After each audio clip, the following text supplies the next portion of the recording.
You know, we were targeting July. You might remember back when we were all here talking to you all. So I know that that might have created a level of frustration, but please understand that as we started to approach July, then August, we recognized pretty quickly that we have an opportunity then to use an additional fiscal year's worth of numbers. So we kind of found ourselves, well, let's wait and see what 26's proposed stuff is. So ultimately, it probably worked out good, but we are here a couple of days late than what we anticipated. But I would believe we delivered a good report to you. We're certain. We've made the best judgment and the best forecast that we had available to us, and that's what I'm going to present to you today. I'm going to PowerPoint's more for me to keep me in line than it is you. I know you've seen either electronically or in some cases you've printed the document. Hopefully we'll get some good questions afterwards. We appreciate those. We did provide to the chief, per the RFP, some additional copies over back here in the corner, so however he wants to distribute them, that's up to him. But thank you all for your confidence in our group. We appreciated being down here, the hospitality back when we did our site visit. I know I worked the Fort Myers Beach side, so you all got to see me. Adam, who you'll meet here in a minute, he worked the Iona side, so you haven't met him yet. So we'll talk a little bit about him here in a minute. At any time when I'm going through it, as far as I'm concerned, this is pretty informal. Just raise your hand and say, what'd you say? And we'll stop right then and maybe deal with that. Chief or Jane, or any comments before I start? And you know, I will say this again at the end, that there's 4 people in this room right now that really were a big part of making this report come out. That's Chief and Jane from here, and Chief and Linnea from Iona, and I'll mention that again tonight as well. So let's get started then if we have no questions. And really early on we said to ourselves, you know, it'd be hard to find something that's not feasible. Maybe a better question is it desirable?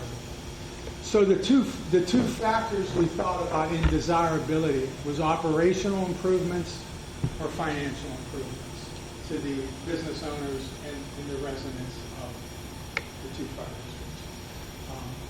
So in your RFP, what you asked us to look at was to determine if the merger of the 2 districts would be operationally and financially beneficial to the taxpayers, and to assess the feasibility of consolidating your 2 departments into one independent special district. So I just want to pause there for a minute to make sure we're all on the same page. Our study does exactly what bullet point 2 says we will do, because that's what was assigned in the RFP. Since that time, the current bill that's in Tallahassee is not really that. It's more of the Iona just taking over the beach fire district. So it's a little bit different. So I'm sure that you know that, and I just want to make sure as we read through the report and discuss some of these things, that's the perspective we have. And ultimately, was it operationally and financially beneficial to the taxpayers? So I'll pause here just for a minute. You know, I know you've all read it, so I'm not letting any cats out of the bag. But really, your districts are both very similar in staffing and all the things we looked at. We just didn't find a lot of reason operationally that would make it desirable to merge, because not only are you doing some good stuff that we'll talk about, but also the finances didn't seem to provide any benefit to the taxpayers. That means you shouldn't do anything? I don't know. That's up to the 2 boards of commissioners and whatever other forces are in place. We're just saying that nothing jumped out. And we do projects where stuff jumps out at us and says, you know, I'm working on a project right now where when we did our face-to-face interviews, some were Zoom, at least face-to-face kind of broad. If not the first words out of the person's mouth, the second words were, we need a consistent leader in the organization. So we could safely say when we're done, there is definitely a need for leadership at a certain level. I don't want to get into specifics. So sometimes we do. We just did one up in Connecticut, and you know, it was clear, different situation, different types of government, but it was very clear that they needed to merge the resources together. There was volunteers involved, and you know, they weren't getting staffing and so on, but very clear. We just didn't find that here. We looked, and we looked through like everything you've done, and Adam's going to discuss a little bit about our process. So I just wanted to say that. So that's the end of the story. You know, you've read the last page now. That we didn't find anything, but let's go through and let us tell you, you know, what we saw and what we found. That's not to say that as we traveled down the road that we did not come across some things that we thought might be helpful to the organizations from a general kind of recommendation standpoint. And it's not to say that based on some of our backgrounds, again, as a team, Stuart and John, they've done a lot of these, that there aren't maybe some things that at least bear a study to see if you can share some resources. A lot of times, and I'm mostly talking about the stuff like the administrative, the technical specialists, for example, IT guy, you know, is there any of that stuff? So as you move forward, we would just suggest that, hey, Iona's identified a need for a widget maker. I know that Fort Myers Beach's widget maker is retiring. Maybe we could do something. Just to simply go through the process of seeing if that's beneficial. You might find that it's not, or you might find that it is. You know, we know places that share, you know, resources for different functions. Chief, if you could. Next slide, please. Okay. All right, well, good morning. It's a pleasure to be here. Like Jim said, I had the pleasure of being with the Iona McGregor Fire District during the site visit, myself and Frank Blackley, who's from North Carolina, so he didn't make it back down for the presentation. But I was with you all for your public input session that we had as well. So pleasure to be back here. It's a pleasure to get to this stage in the report where we're presenting our findings to you all. And truly what we're here to do is just give an overview and then be available to answer any questions. Obviously, it's a very comprehensive and long report, which was necessary to ensure that we were providing the accurate information to you all and your citizens to say that you're on the right path, which I believe we did in the project. So I wanted to kind of give you an overview of the process that we go through. Obviously, you've read the report. A lot of you have been involved in the process. I wander too, so I'm going to try to stay behind the microphone here. But the process that we utilize, it's a similar process that we do for many of our reports, regardless of what we're trying to accomplish. But it's critical because we need to understand these. This could have been the first time we were in the area. We need to really understand the districts to ensure that we're presenting the right recommendations and the right path forward. So it's a very comprehensive process, and as your staff likely knows, because they've been working with us for a long time on this, we try to not leave any stone unturned when we're doing these things. So just an example of kind of the scope of the project and how we progress through. So phase one is just the project initiation, where we meet with your staff and we kind of describe what our plan of attack is on this and kind of what we're going to need from them. And it's a lot of information that we need from them. So data acquisition is a critical component. I'll kind of go over how we do that. That moves into phase two, where we start looking at the two districts.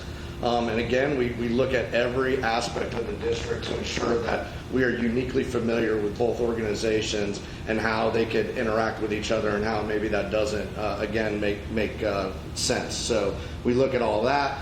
Then we get to a point where we do some findings and recommendations. For yours, we looked anywhere from status quo to complete consolidation and basically everything in between.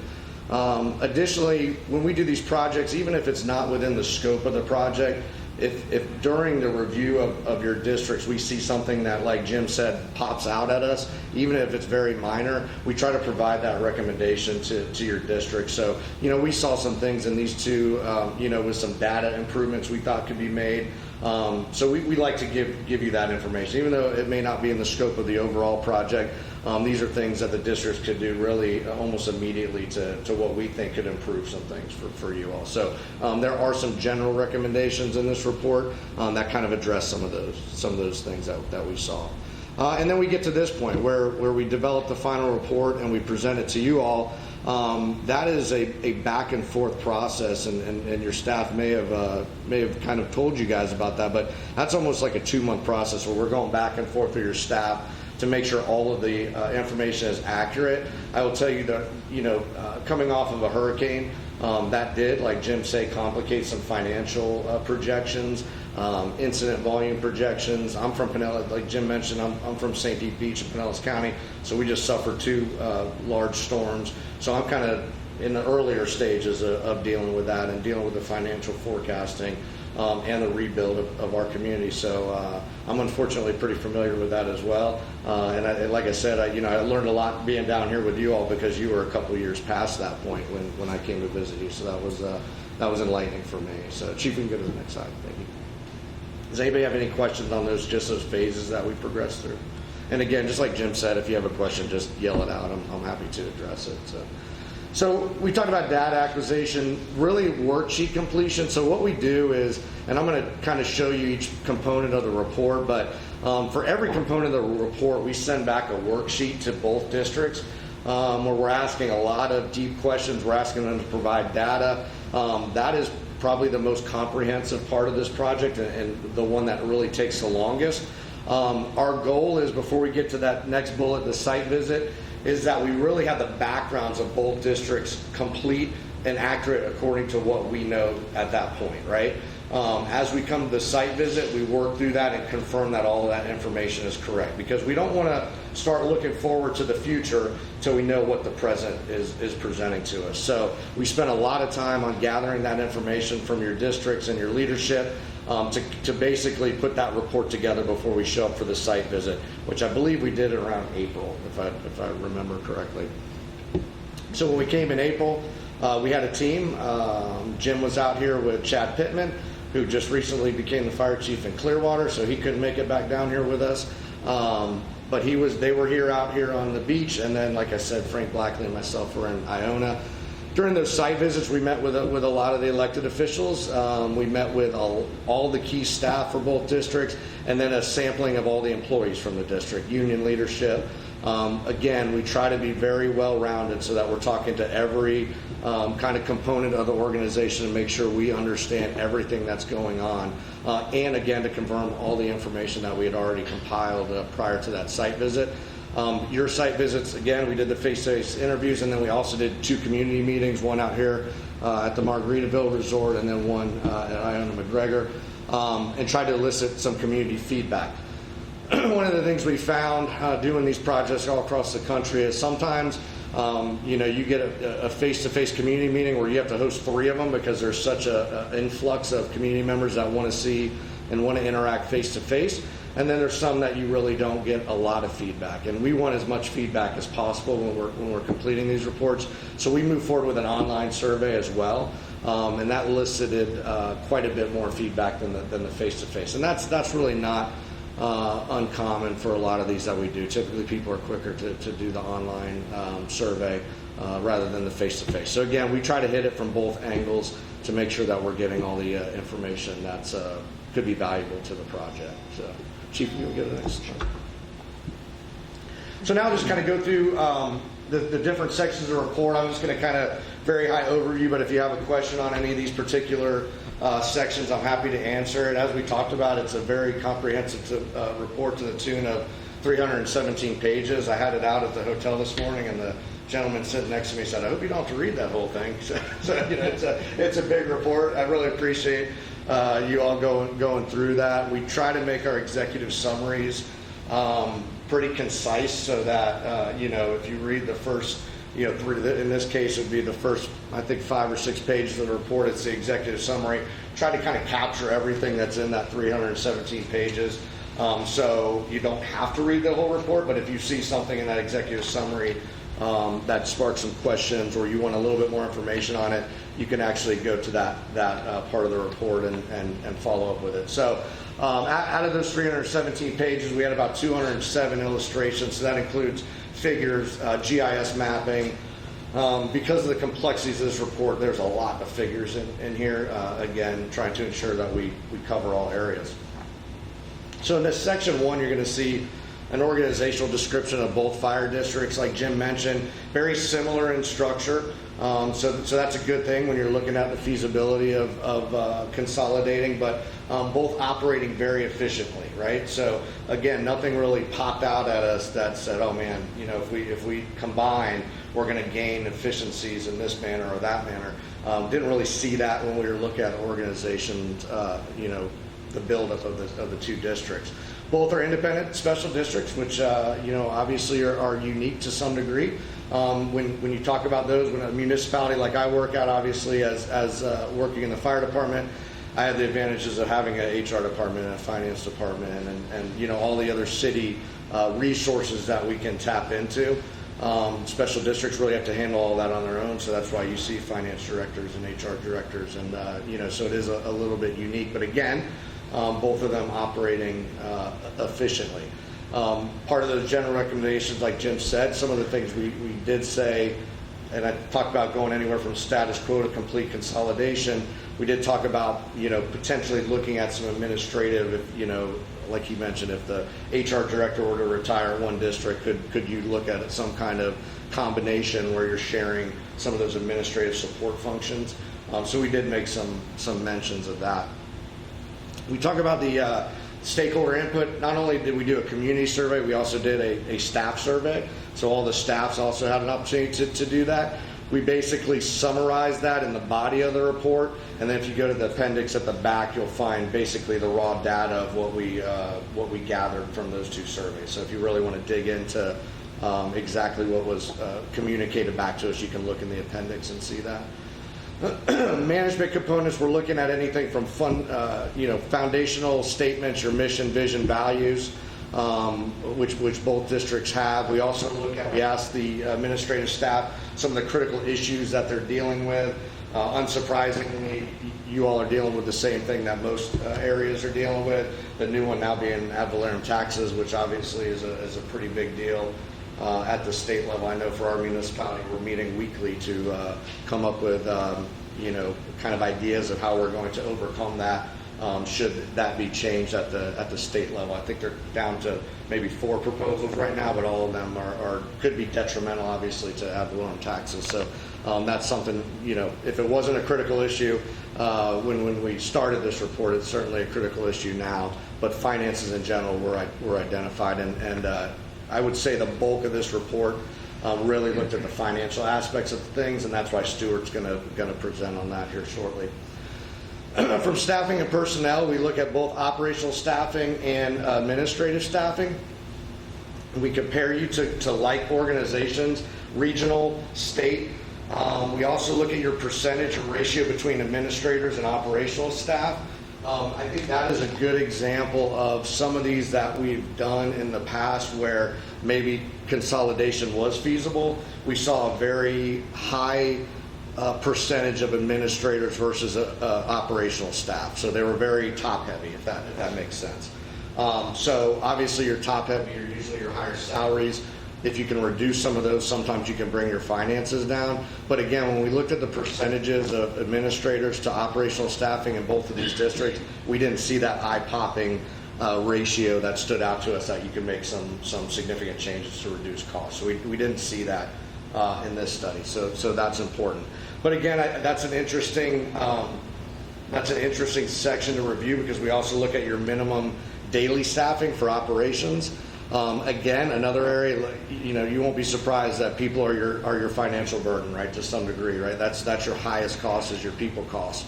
I don't mean burden like they're a bad thing, but that is the biggest drain on finances. So when you look at your minimum staffing, if there's something that you can do where you can reduce your minimum staffing because of a coverage overlap, and we're going to show you some mapping here shortly, again, that's a chance, an opportunity to reduce some of your financial costs. We didn't see that in either one of these districts either. Okay, so your minimum staffing is at or right about the national standard, but again, we compare that to the national standards. So we didn't see any eye-popping things that stuck out that we could make changes.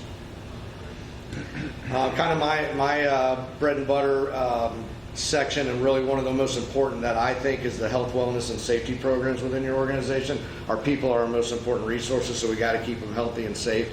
So we do dive into a little bit about your health and safety programs. That's these days the hot topics are cancer prevention and mental health awareness. So we look at those programs, and I know we did make some general recommendations of things that we've seen successful in other organizations. We try to go for industry best practices, so if we see something that we can recommend, like I said, we do. And I know we did make a couple general recommendations of things that we thought could enhance the health, wellness, and safety within your districts. Again, nothing that we immediately called the chief and say, you need to institute this today. That example that Jim was talking about, one of the districts we're working right now, within maybe a few hours of me being on site at a site visit, we identified that there was certainly some leadership concerns down there, that they really needed to get some stronger leadership. So they have an interim leader that actually they've done through us. So that was kind of one of those, let's make an immediate call and get this fixed. This is an issue. And we've seen that in lots of departments, that we don't leave the site visit without saying, hey, you really need to address this critical issue. Again, didn't see that in these two districts. So kudos to your staff.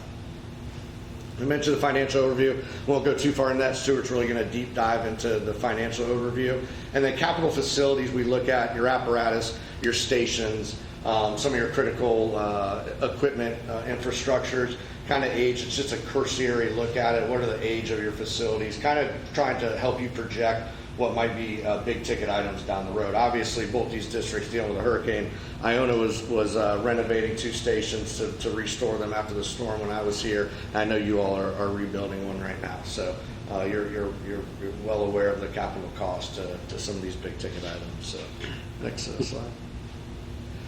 One of the, probably from a line perspective from your operational group, typically one of the most interesting sections for them, and I think the community, is the service delivery and performance. Very comprehensive, really takes us a long time to look at the data and gather the data. And again, doing that, sometimes we see little areas where we suggest a change. I think one of these districts it looked like that they didn't run a ton of EMS calls, but it was really because of the way they categorized it. So we made some recommendations to categorize it differently. You don't want to misrepresent. EMS is the bulk of what we do. So you want to make sure that your data is accurate to what you're actually accomplishing as a district. So we do typically make some general recommendations when it comes to that. But that section is really interesting. You're going to see your response performance in there, how quickly your firefighters are getting out of the station, how quickly they're getting on scene of calls. Getting out of the station is really the only thing that we have any control over. But that's tough. It's station design. There's a lot of components that go to it, but it's really the only thing we can control as staff. Can't control traffic, and you guys are well aware of that out here. So we look at areas where you can maybe make some improvement. Again, this is typically the section where things pop out at us that say, hey, the feasibility of combining these two districts is there, or really it's not, because we're, again, looking at coverage overlaps. We're looking at, can they increase their response times? A lot of districts and a lot of areas that we work in don't have robust aid agreements, either automatic aid or mutual aid agreements. You have that in Lee County, and it's very similar to what we have in Pinellas County, and that allows for the closest unit to get on scene regardless of borders, right? And that is the best system to have, because again, someone calls 911, the responders are getting there as quick as possible regardless of where they're coming from. When someone calls 911, they don't really care what's written on the side of the truck. They want someone there to protect them. So when we deal with areas that don't have that, a lot of times that is a quick fix and an area for them to do some cooperative agreements. You all, again, already have that out here. So that's really kind of off the table when we look at that. And then we look into your support programs, and we were just talking about this last night. You know, it's probably time that we move EMS out of support programs, because really it is the catalyst of what we do in the fire service these days. We do a lot of, I teach the fire academy, and I always break it to them on the first day that I'm glad you're at the fire academy, but you're really coming into an EMS profession, because it's 90% of what we do. So it's kind of a spoiler alert on day one for them. But we do look at your EMS program. I talk about it in a little bit, but obviously one of the big difference between these two districts is you all out here on the beach do medical transport. It was loud and clear to us that was important to you all, not only to you all and your staff, but also to the citizens. So that is one of the areas that certainly we addressed when we looked at the feasibility of combining these two organizations. And then we look at your training programs. Again, all these things we basically gauge towards best practices, or if there's some type of standard. If there's an NFPA standard, your ISO rating is dependent on some of these things, like training is a big one.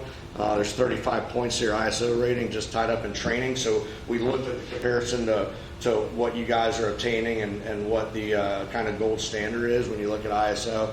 And again, we tried to present some meaningful recommendations to maybe try to, you know, inch higher in some of those areas. So even, again, may not be part of the scope, but if we see it, we like to bring it up.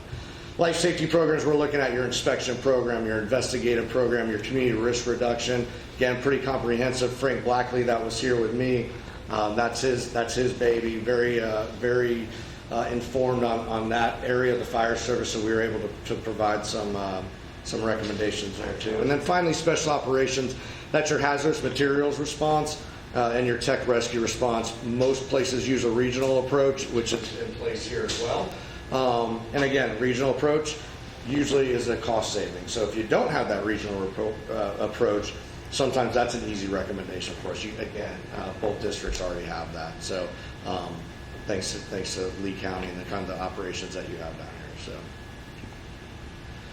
And then finally, we get to the last one, and Jim's going to spend some time going over this, so I'll just kind of give you an idea of what's in there. I mentioned it already. We look at general partnering strategies and merger options. So again, status quo all the way to complete consolidation. Collaborative considerations. Again, what are the pros and cons of both of those? There's some additional information in the appendix about that. Things that we've seen work in other organizations, things that, you know, may or may not be applicable to your organization. Those general recommendations, again, are the things that, you know, we saw by going over all your data that we felt compelled to at least bring to your staff's attention. And those are pretty broad. We try to categorize them, and you'll see that they're in the executive summary. They break them down even further as you dig into the report. In order to evaluate the costs and the feasibility of a consolidated district, we had to do some kind of forecasting where we kind of built an organizational structure. One of the terms of the scope of this project was we had to use all of the employees that are currently in place. So, you know, obviously you're not going to have 2 fire chiefs at the top, so we had to kind of break those down into, you know, deputy chiefs, division chiefs, you know, administrative versus operational. Again, we didn't see any opportunity where you could close a station, take a unit out of service. So that really wasn't a big deal that we had to use everybody, because we really didn't see any area where maybe 2 stations are on the border of each other and you could take one out of service and reduce that staffing. You really actually needed all that staffing. So the proposed structure that you'll see encompasses all of your current employees and the stations and minimum staffing that you have today. But we had to do that to figure that out. We go to the financial impact, which is really critical in this, and then we provide some conclusions. The appendix, I've mentioned a bunch of the stuff already. Just a lot of valuable information from you, the raw data of those surveys, some general partnering strategies. One of the other big things we did in this project was we knew through, you know, talking before we got down here, and then once we got down here, that both districts are looking at training facilities, which training facilities are absolutely critical.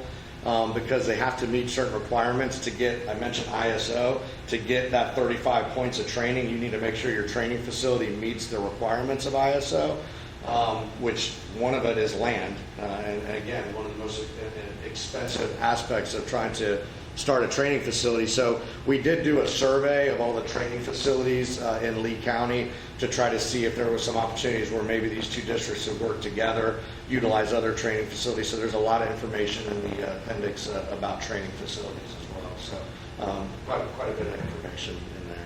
Chief? All right. If you have any questions before I throw this back over to Jim? We get sick of hearing each other talk, so we try to switch back and forth a lot. So, It's a good strategy. No questions, any questions? No questions. Stuart texted me and said he couldn't hear me very good. That's the first time anybody said they couldn't hear me very good. So I'm going to stay right here at the mic. Let me know how I do, Stuart. So anyways, I think you know what a study area was. These are the boundaries we looked at for both of the districts. Keep going. Okay. This is the microphone you're hearing. Oh, okay. All right. Here we All go. right. See if that helps a little bit. Okay, Stuart, we're trying to make it better for you. Put your hearing aid in. That might be helpful. So, you know, the service area boundaries is what we had in there. Please Yes, get the Chief, next thank slide, you. please. That's much better. There you go. Thank you. Don't want to leave you out. Go ahead, Chief. You can skip over the next slide. Got it. Skip to the next slide. So I said earlier the framework we sort of looked at was operations and finance, and as Adam mentioned a couple of times, Stuart will take a little dive today into the forecast finance stuff. But I'm going to talk a little bit about operational findings and what we took all that stuff that Adam just talked to you about and what we did with it. So the main kind of big areas were the elements of comparison and summary. And when you think back to that slide that Adam described, management components, staffing, health and wellness, all those subjects, we compared the two agencies to see if there was some glowing thing that Iona's doing that the beach isn't, but if they merged together, they both could. And really the things we found, you know, they're doing strategic plans, they're doing certain reportings, they have health and wellness. I think one of them might have been the safety program. They had reported maybe wasn't what with the benchmark in NFPA 1550. But it was all little things that could be easily dealt with regardless of governance. So it wasn't something that said, boy, you really need to merge so that somebody can do A, B, and C. It was little stuff. So I'm going to walk through a few of these for you, but please keep in mind these are examples, and there's a whole lot of stuff in the report. So go ahead, Chief. Go to the first elements, comparison, and summary.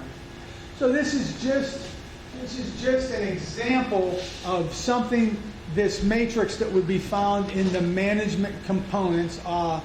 Adam mentioned that one of the things is foundational statements. So what we did was, did you have a mission, vision, values? And you both did. Do you do planning processes, master, strategic, SOC? Yes, you did. There was a recommendation, I think, in there. I think master planning was maybe one that you didn't. Again, this is an example. It's not necessary. So let's say Iona doesn't have a master plan. That would read no. But that has nothing to do with future governance. The chief would just say, let's put a team together and do a master plan. So what we're saying to you is a lot of the stuff is the same, which is good. But the point is they're doing it. And for the most part, we really didn't find a lot of things. There were a couple of recommendations for exhaust equipment in the stations. But again, nothing that had to do with a merger. Just had to do with, hey, these are good ideas. If we get some resources and some money, we should do it. So that's how we looked at all those elements. And if you've looked through the report at all, you'll see a lot of these tables, generally kind of at the end of a section that will say something to the effect of, you know, comparison summary of these issues. And you won't see many where there's deficiencies. And again, the ones that you do see, some of them could probably already have been. We find out a lot of times if we're talking on our site visit, we say, you know, you ought to think about that. By the time we get back home and we're starting to write up our thing, they've already done it because it's a pretty simple thing that they just never thought of. So my guess is there's probably some things, not necessarily from this slide, the example, but in the document that are probably already underway. I know factually that the Fort Myers Beach strategic plan revisit or revise is underway because the young lady called me for some information. So that's a good example of something that's already going on. Next slide, please, Chief. And then we looked at staffing and personnel, and Adam described some of the areas of that pretty well. But again, what we look at is from our previous experience in doing some of these, and who's got what, and then what is a reasonable minimum unit staffing. Hey, I know, and I'm not going to stand up here and say that we know that per certain standards and studies that 4 is probably a most efficient and effective minimum. But we also know that, particularly in certain geographic areas, 3 is the norm. And we also know that in certain geographics, a driver and volunteers, there's nothing wrong with that.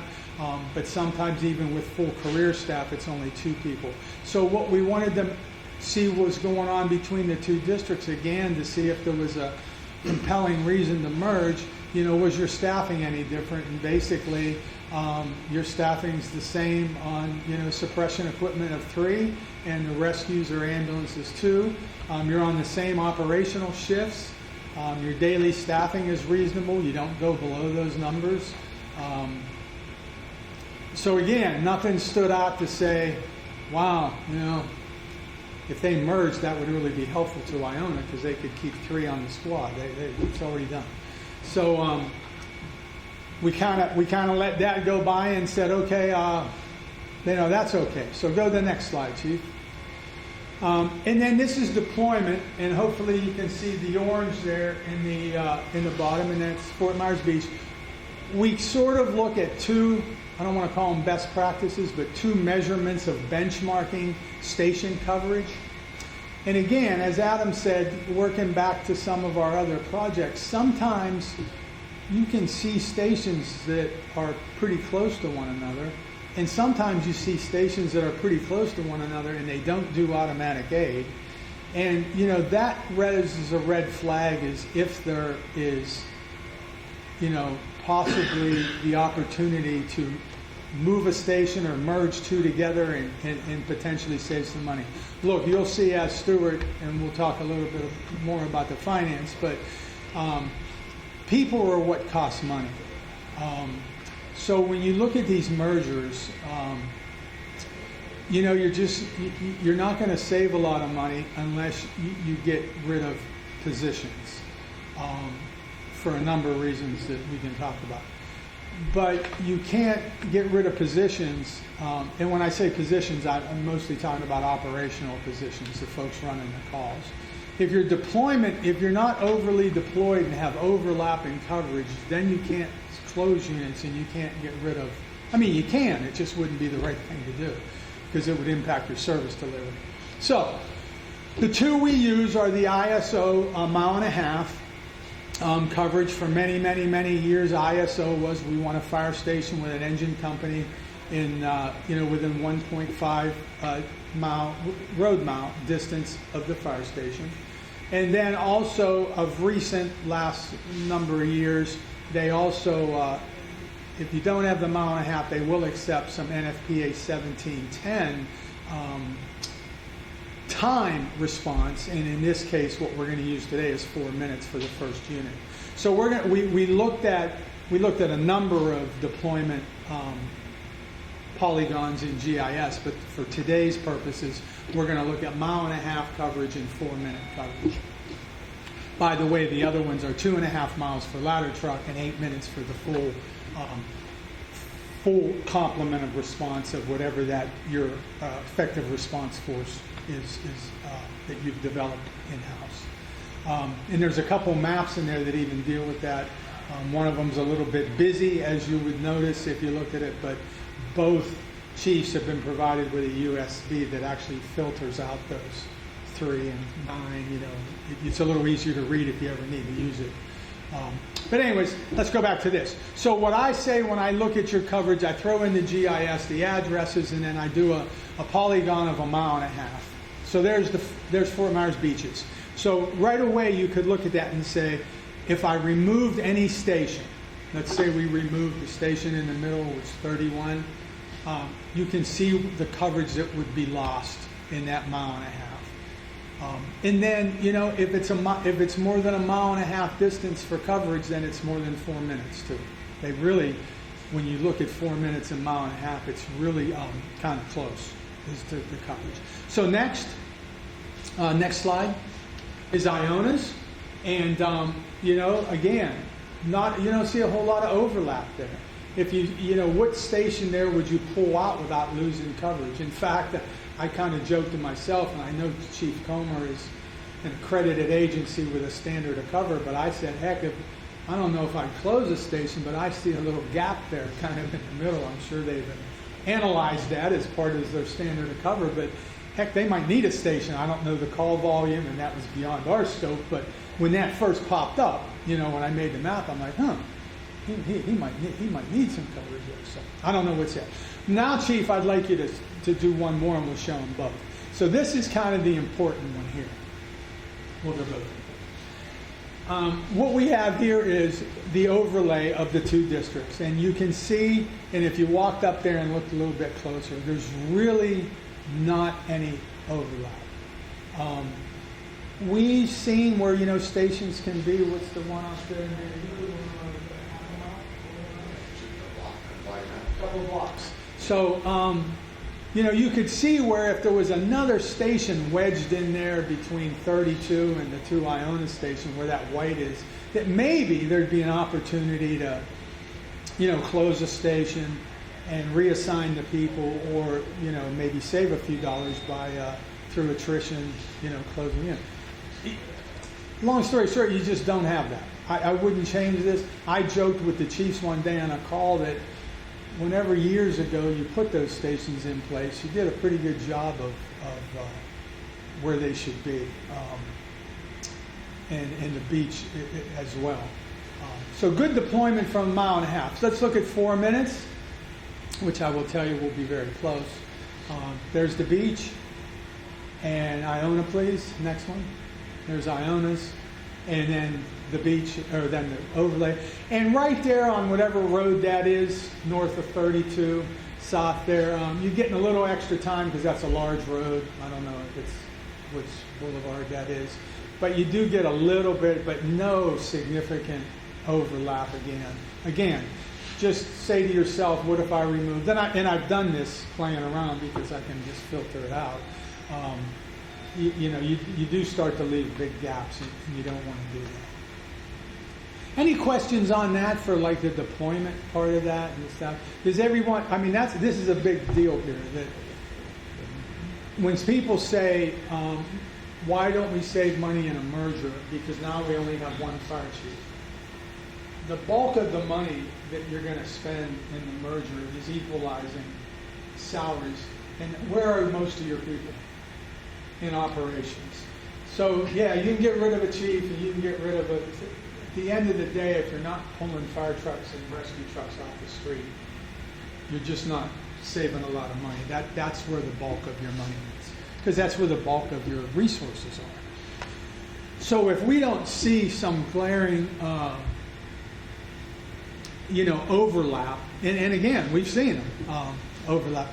Then the other piece to that is, as far as that effective response force that I talked about, and the coverage, is that you are utilizing closest unit automatic aid. And that is extremely important as well. Again, we see them where they do and they don't. And it really helps with your deployment, obviously, when you do. I was involved in a merger when I was a young firefighter. So, you know, I didn't have the bigger picture view. But 9 districts consolidated and made a county fire. It was Palm Beach County in 1984. You know, I worked for a predecessor district. 9 districts had dispatchers. 9 districts, or maybe like 1 or 2 didn't, had maintenance facilities. Point I'm getting to there is when you talk about saving a buck or two here and there, those things is where you save some money because you can cooperatively do that. Now, I know that both districts contract out maintenance. Lee Control has been the dispatch forever. So some of those little chunks you can get on a merger aren't there for you. And the big one is the automatic aid. You know, if you're running your closest units to calls, what do you gain by merging? You don't really gain anything. So that all comes into that stations and coverage and the operational benefits or lack thereof. Next slide, please. Then I want to just do a little bit about stakeholder input. Adam described what we did, and then a little bit about how we did it. And there was no, all I'm going to say about this slide, you can read this in the report. There was no, again, there wasn't most people that said we should absolutely not consolidate and merge, and most people didn't say we should absolutely. There were many that were neutral, that was a very high number. But there were many that said I strongly support, and there were many that said I strongly don't support. So again, nothing stood out like, wow, these people. But I'll tell you one thing that did stand out externally on the beach was third at fire, EMS, and ambulance transport were the top 3 services they liked. For them, it was fire, EMS, and I might have them backwards, and emergency management. But a big deal with them is, particularly with the inside survey, is that they worked hard and they went through the accreditation process, which again, having been through it myself, it's no picnic. And that's something they're very proud of. And that's something, and I called the accreditation people to see if they start a new department, they go back through accreditation. They bring in another department, they go back through, they have to go back through. So I think those couple of things stood out to me like, I hate to use the word deal breakers, but important. That's important to their members, and that's important to your community, which to me is equally as important. So that's some of the stuff we got back from the surveys. They weren't, as you know, because you attended, I know a couple of them, commissioners, we didn't have 1,000 people at them. They were pretty low-key. But the one thing I left Margaritaville with was don't take transport. That was the one comment I got from a young lady that said don't take transport. So, I think we got good information. It's in the appendix, as Adam said. There was a section for inside the organizations and then one out. But again, kind of nothing, that overwhelmingly said, you need to make some kind of change. And that's before they even knew anything about money. So, next, please. So, Adam. So I just wanted to quickly go over some of the key findings and how those key findings kind of drive our decision making. So when we look at demographics and the community impact, demographics likely drive incident volume, right? So when we're looking at the number of population, the demographics above 65, things like that are indicators for us of increased call volume, and it helps us make projections. One thing I'll say about your demographics, we do population projection and incident volume projections. Again, because of the hurricanes, we obviously have to use historical data to drive those. It's challenging when you go through a hurricane. And again, I'm still in the early stages of dealing with that in my area. We still have, I think we're down to 5 major hotels that are still closed in my municipality, which obviously that is going to drop your incident volume. But you can't, that's going to correct itself at some point, so you can't really base your decision making on what is currently there or what historically over those terms past the hurricane caused. So although we had to use historical data, we kept that in mind when we're making our overall recommendations, that volume will likely equalize and in some cases increase drastically, right? I mean, if you take I know we have like mom and pop hotels, one 2-story hotels that have been demolished that will obviously be replaced by more keyed doors, so that means more people coming in. Households are going from a single, fishing village looking house to now a 3-4 story, 4,000 square foot house. Great for your tax revenue, right? But complicated from a fire protection standpoint because the risk is higher. Typically, the people coming in is more. It's going to drive your volume up. So we're going to look at all those things when we look at demographics and community impact. I have a question. Yes, sir. Population, it's on figure 150, What page is that on, sir? 182. 182. We'll pull it up. It shows that from 2019 projected to 2028, we have the same number of residents. And, I mean, every year, it's basically the same. After Ian, we lost 60% of all structures, and many of those were residents. I'm not counting hotels, just residents. And there's no way that we have 7,500 residents. Can you just on the tell me island, the page number again? I'm sorry. 182. 180. And yes, I mean, when houses, a lot of the people who left, they were rental houses or they didn't have insurance. They sold, they're gone. And instead of a 2-bedroom, 1-bath, it's 5-5. Mm-hmm. But those are rentals. Those aren't residents. Now, of course,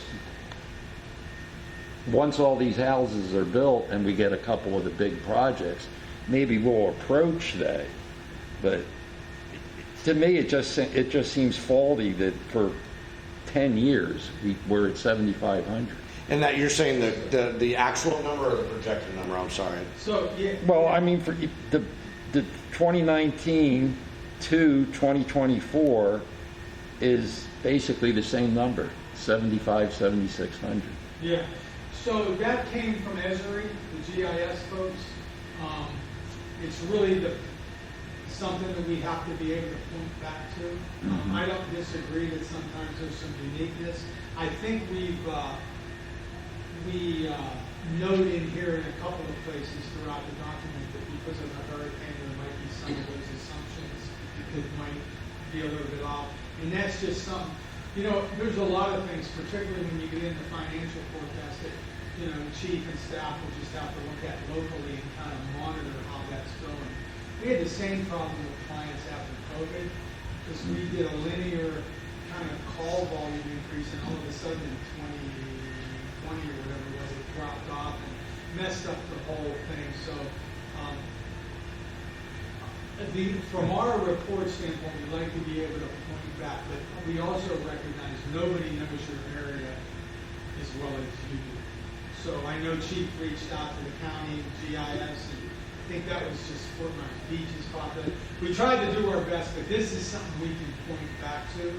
But it should be something that can be monitored and updated.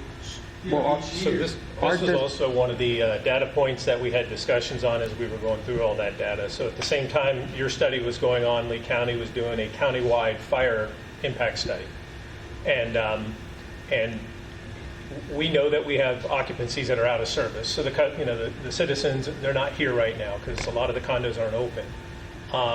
But as far as the potential for occupancy on the beach, unless the land development code changes, unless density changes, meaning the number of doors per acre or whatever, the height limits change, the impact study showed almost the same thing, is that a very flat growth in the number of people coming to Fort Myers Beach in the coming 10 years.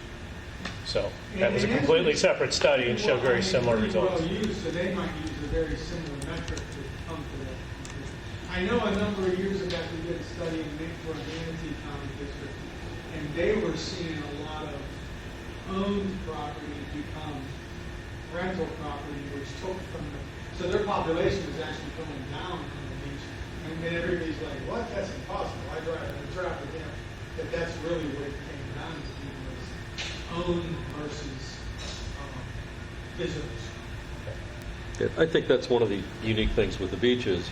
I remember years ago, and Jackie would probably have better numbers, we had on the island, not within the district, but on the island, 5,000 or 6,000 year-round residents.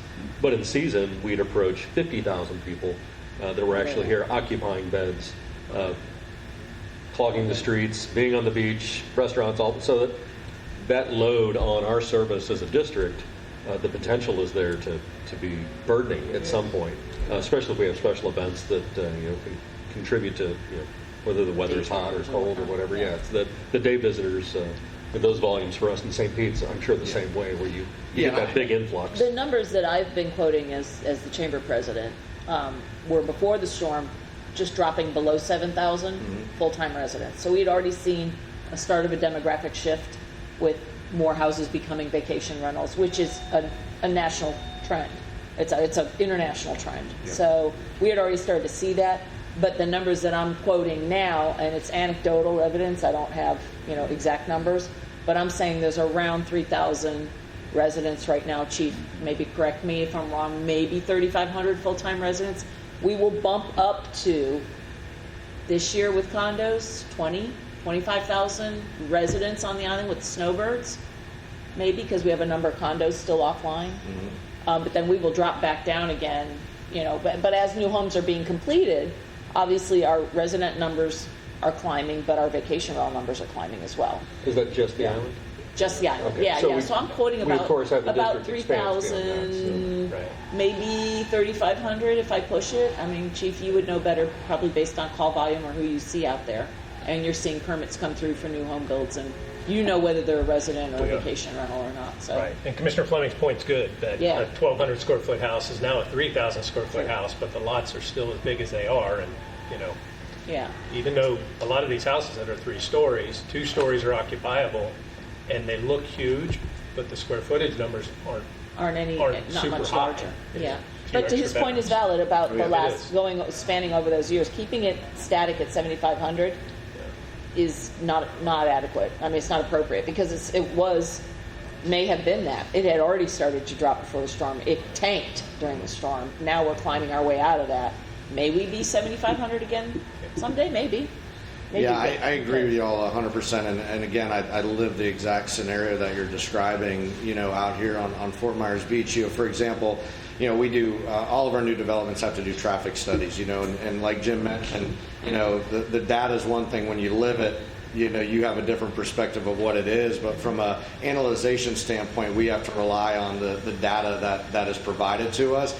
But we put those caveats, and if you read through the report, we put those caveats that likely the storm influences. So, when we're making our overall projections, or I'm sorry, our overall recommendations, yes, we look at those projections, but we also weigh into those other factors that aren't shown in the data, because again, we understand that there could be some variance. We did the same thing in St. Pete Beach. Our residential population started to drop because the same thing. It's becoming almost unaffordable for families to live out there. So there are a lot of rental houses. So although the population goes down, your call volume either stays the same or increases. So you got to be really cautious when you're making recommendations. And again, traveling around, we understand that. So we don't weigh too heavily on population numbers that are likely not completely accurate or completely representative of what you're actually dealing with. And again, like a tourism-driven area such as this and such as where I work, you see anomalies that you don't see in other areas. For example, typically call volume drops on weekends. Usually it goes with the flow of the community, right? Everyone's out working Monday through Friday. Usually your highest call volume is Monday through Friday. You get out on an area like this or where I work, your weekends spike because you got day trippers that come in there. So, and then again, you have an influx of residents from up north. So you see an influx in January, February, March, where other areas don't see it. Marco Island's a good example where you would think, beach communities would be busier during the summer months, but they have such an influx of out-of-town residents that their busy season is actually during the winter. Complicated for a fire department, just like you all manage out here, because although you have slow periods, you have to staff for those busy periods. So, there's an argument that maybe you're overstaffed for certain times, but you can't fluctuate like that. You got to stay staffed, understanding that busy season's coming. So again, we have to rely on the factual data to do these projections, but with the caveat that we understand reality is sometimes different than that. Like I said, we deal with it I mean, I deal with it nearly every day in my municipality, especially with development projects. So we. Is it appropriate to use data like, building permits? And because the town knows and the department knows when a permit comes through, whether it's a primary residence or it's going to be a vacation rental, you pretty much always know. Depending on, is that kind of data relevant to this type of study, or is that? I think it would depend on what you're actually looking to accomplish. I know for us, so I actually am in charge of our community development department. So, as we get building permits, I don't necessarily know if it's going to be an Airbnb versus, obviously I know if it's multifamily and single family, but to make a definitive statement based on that would be challenging, I think, to some degree. But again, I think you weigh all that into it. I think especially when you're looking at, and when we did the fire prevention section of this, we looked at, building plans, building permits. We talked about master plan. I think those are two areas. I think both of the districts maybe don't have a current master plan. When you start talking about master plan, that's when you really want to start diving into building permits and projections. We did a community risk assessment for South Trail in Lee County, so we met with Lee County Building Department and went over all of the kind of permits, where roads are being built. You start looking at all that stuff for master planning, because again, you want to make sure that your service level that you have today will be the same even once your community gets built out. So you really do want to look at that data. So it really just depends on what type of project that you're doing. And like I said, that would be really important if you're doing master plan. Because again, Chief might need another truck company. You might project that you need another transport unit. Chief Hilmer might, that gap in coverage that is obvious on the 1.5. Maybe there's a huge development going up in that area, so he needs to start planning. We've been planning for a fire station for 3.5 years. It was destroyed by the hurricane. Luckily, we had already started that process. I know you've dealt with the same, yeah. But that's a long process. Just obtaining the property. South Trail just obtained some property that we recommended would be a good location for a station when we did that study, and we weighed those factors. Where are new roads going? Because that affects your response time. So yeah, very, very valuable information depending on what type of project you're doing. And I think overall, maybe I'm a little naive in this, but whether they're owner-occupied or renter-occupied, whether it's short-term or long-term, the potential for calls is the same. It's still an occupied structure with EMS issues, potential fire, emergencies that can occur. So we have to respond, whether their owners are paying their taxes from somewhere else and renting it out, or if they're living here individually. Well, looking at the percentage of time occupied. Yeah, I mean, well, right, and that would be relative to the ebb and flow of the tourism seasons. And we have multiple tourism seasons here on the island. We don't just have one. We have a number of different levels of tourism that happens here. Yeah, so pretty much always tourism season. it's always, right? Yeah, but and that's what there's we- certain that's what we months where it's low, and then we have our what we call our shoulder seasons, and then we have our full-on seasons. So, and they're all a little bit different. But you're right. There's still going to be cars coming and going, and the opportunity for a car to pull in the driveway is 365. 100%. So, The risk is always you there. know, Like yeah. you said, if there's a building there could be people there, both of which are risk factors for fire and Yeah, EMS. and if it's on fire, we don't know when we pull up. This is true, and we don't probably care. You just want to put the fire out. Yeah, no, all great points. Again, we have to project out that risk factor and make sure that you're meeting the mark for sure. Thank you. Good discussion. Yeah, great questions. We've talked about a lot of these things already, so I won't get into big detail, but organizational structure, again, we looked at both districts, very similar. The important fact here is 32 administrative and support staff, 129 operational staff. When you look at percentages and you look at kind of industry best practices, what's occurring in other areas, that certainly did not stand out to us. That was eye-popping.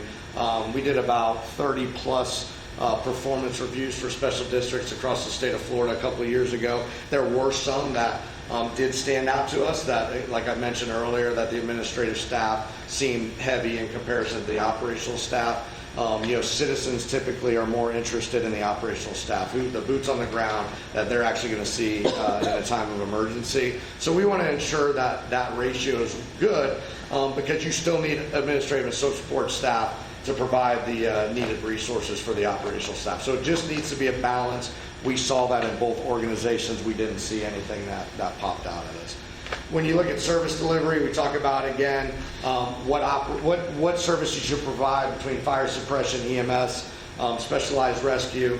Again, both of them part of a regional task force for specialized rescue.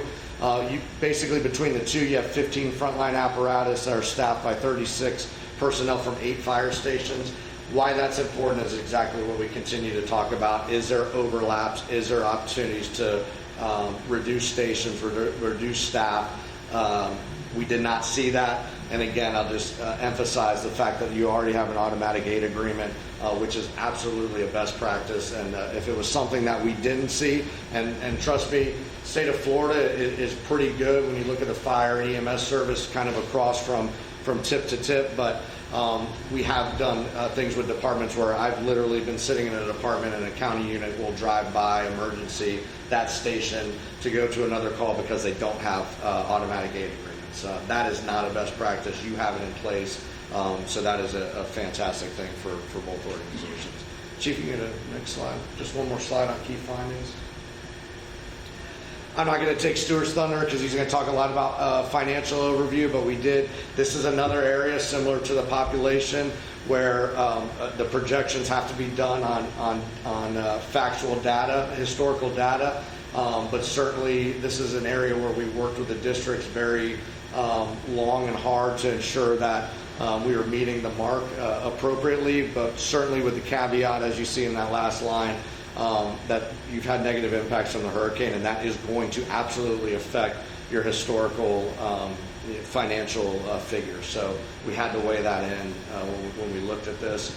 And then I talked about management components. That's kind of where those critical issues and challenges come from. Again, nothing shocking to me when I look at this. Revenue consistency, professional development, i.e. succession planning. When your chiefs leave tomorrow, do you have someone that are going to fill their roles? That is a challenge for every fire. I've never seen succession planning not pop up as one of the critical issues that the fire chiefs are thinking about. I've just never seen it, and that's across the country.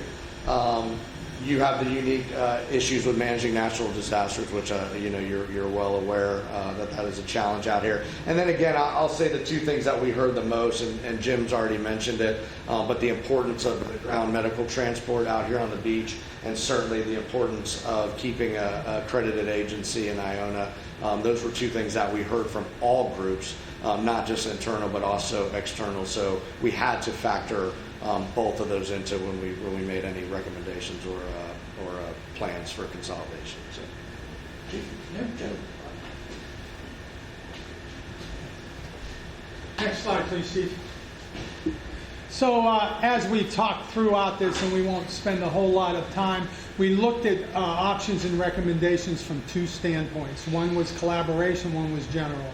Won't beat up on the general recommendations again. They're in the document. If you've seen any you'd like to ask us about, by all means, when we get to the end here today, by all means ask us. And I know just from talking to the chief, really in both areas, I think you'll find that some of them are already on the way.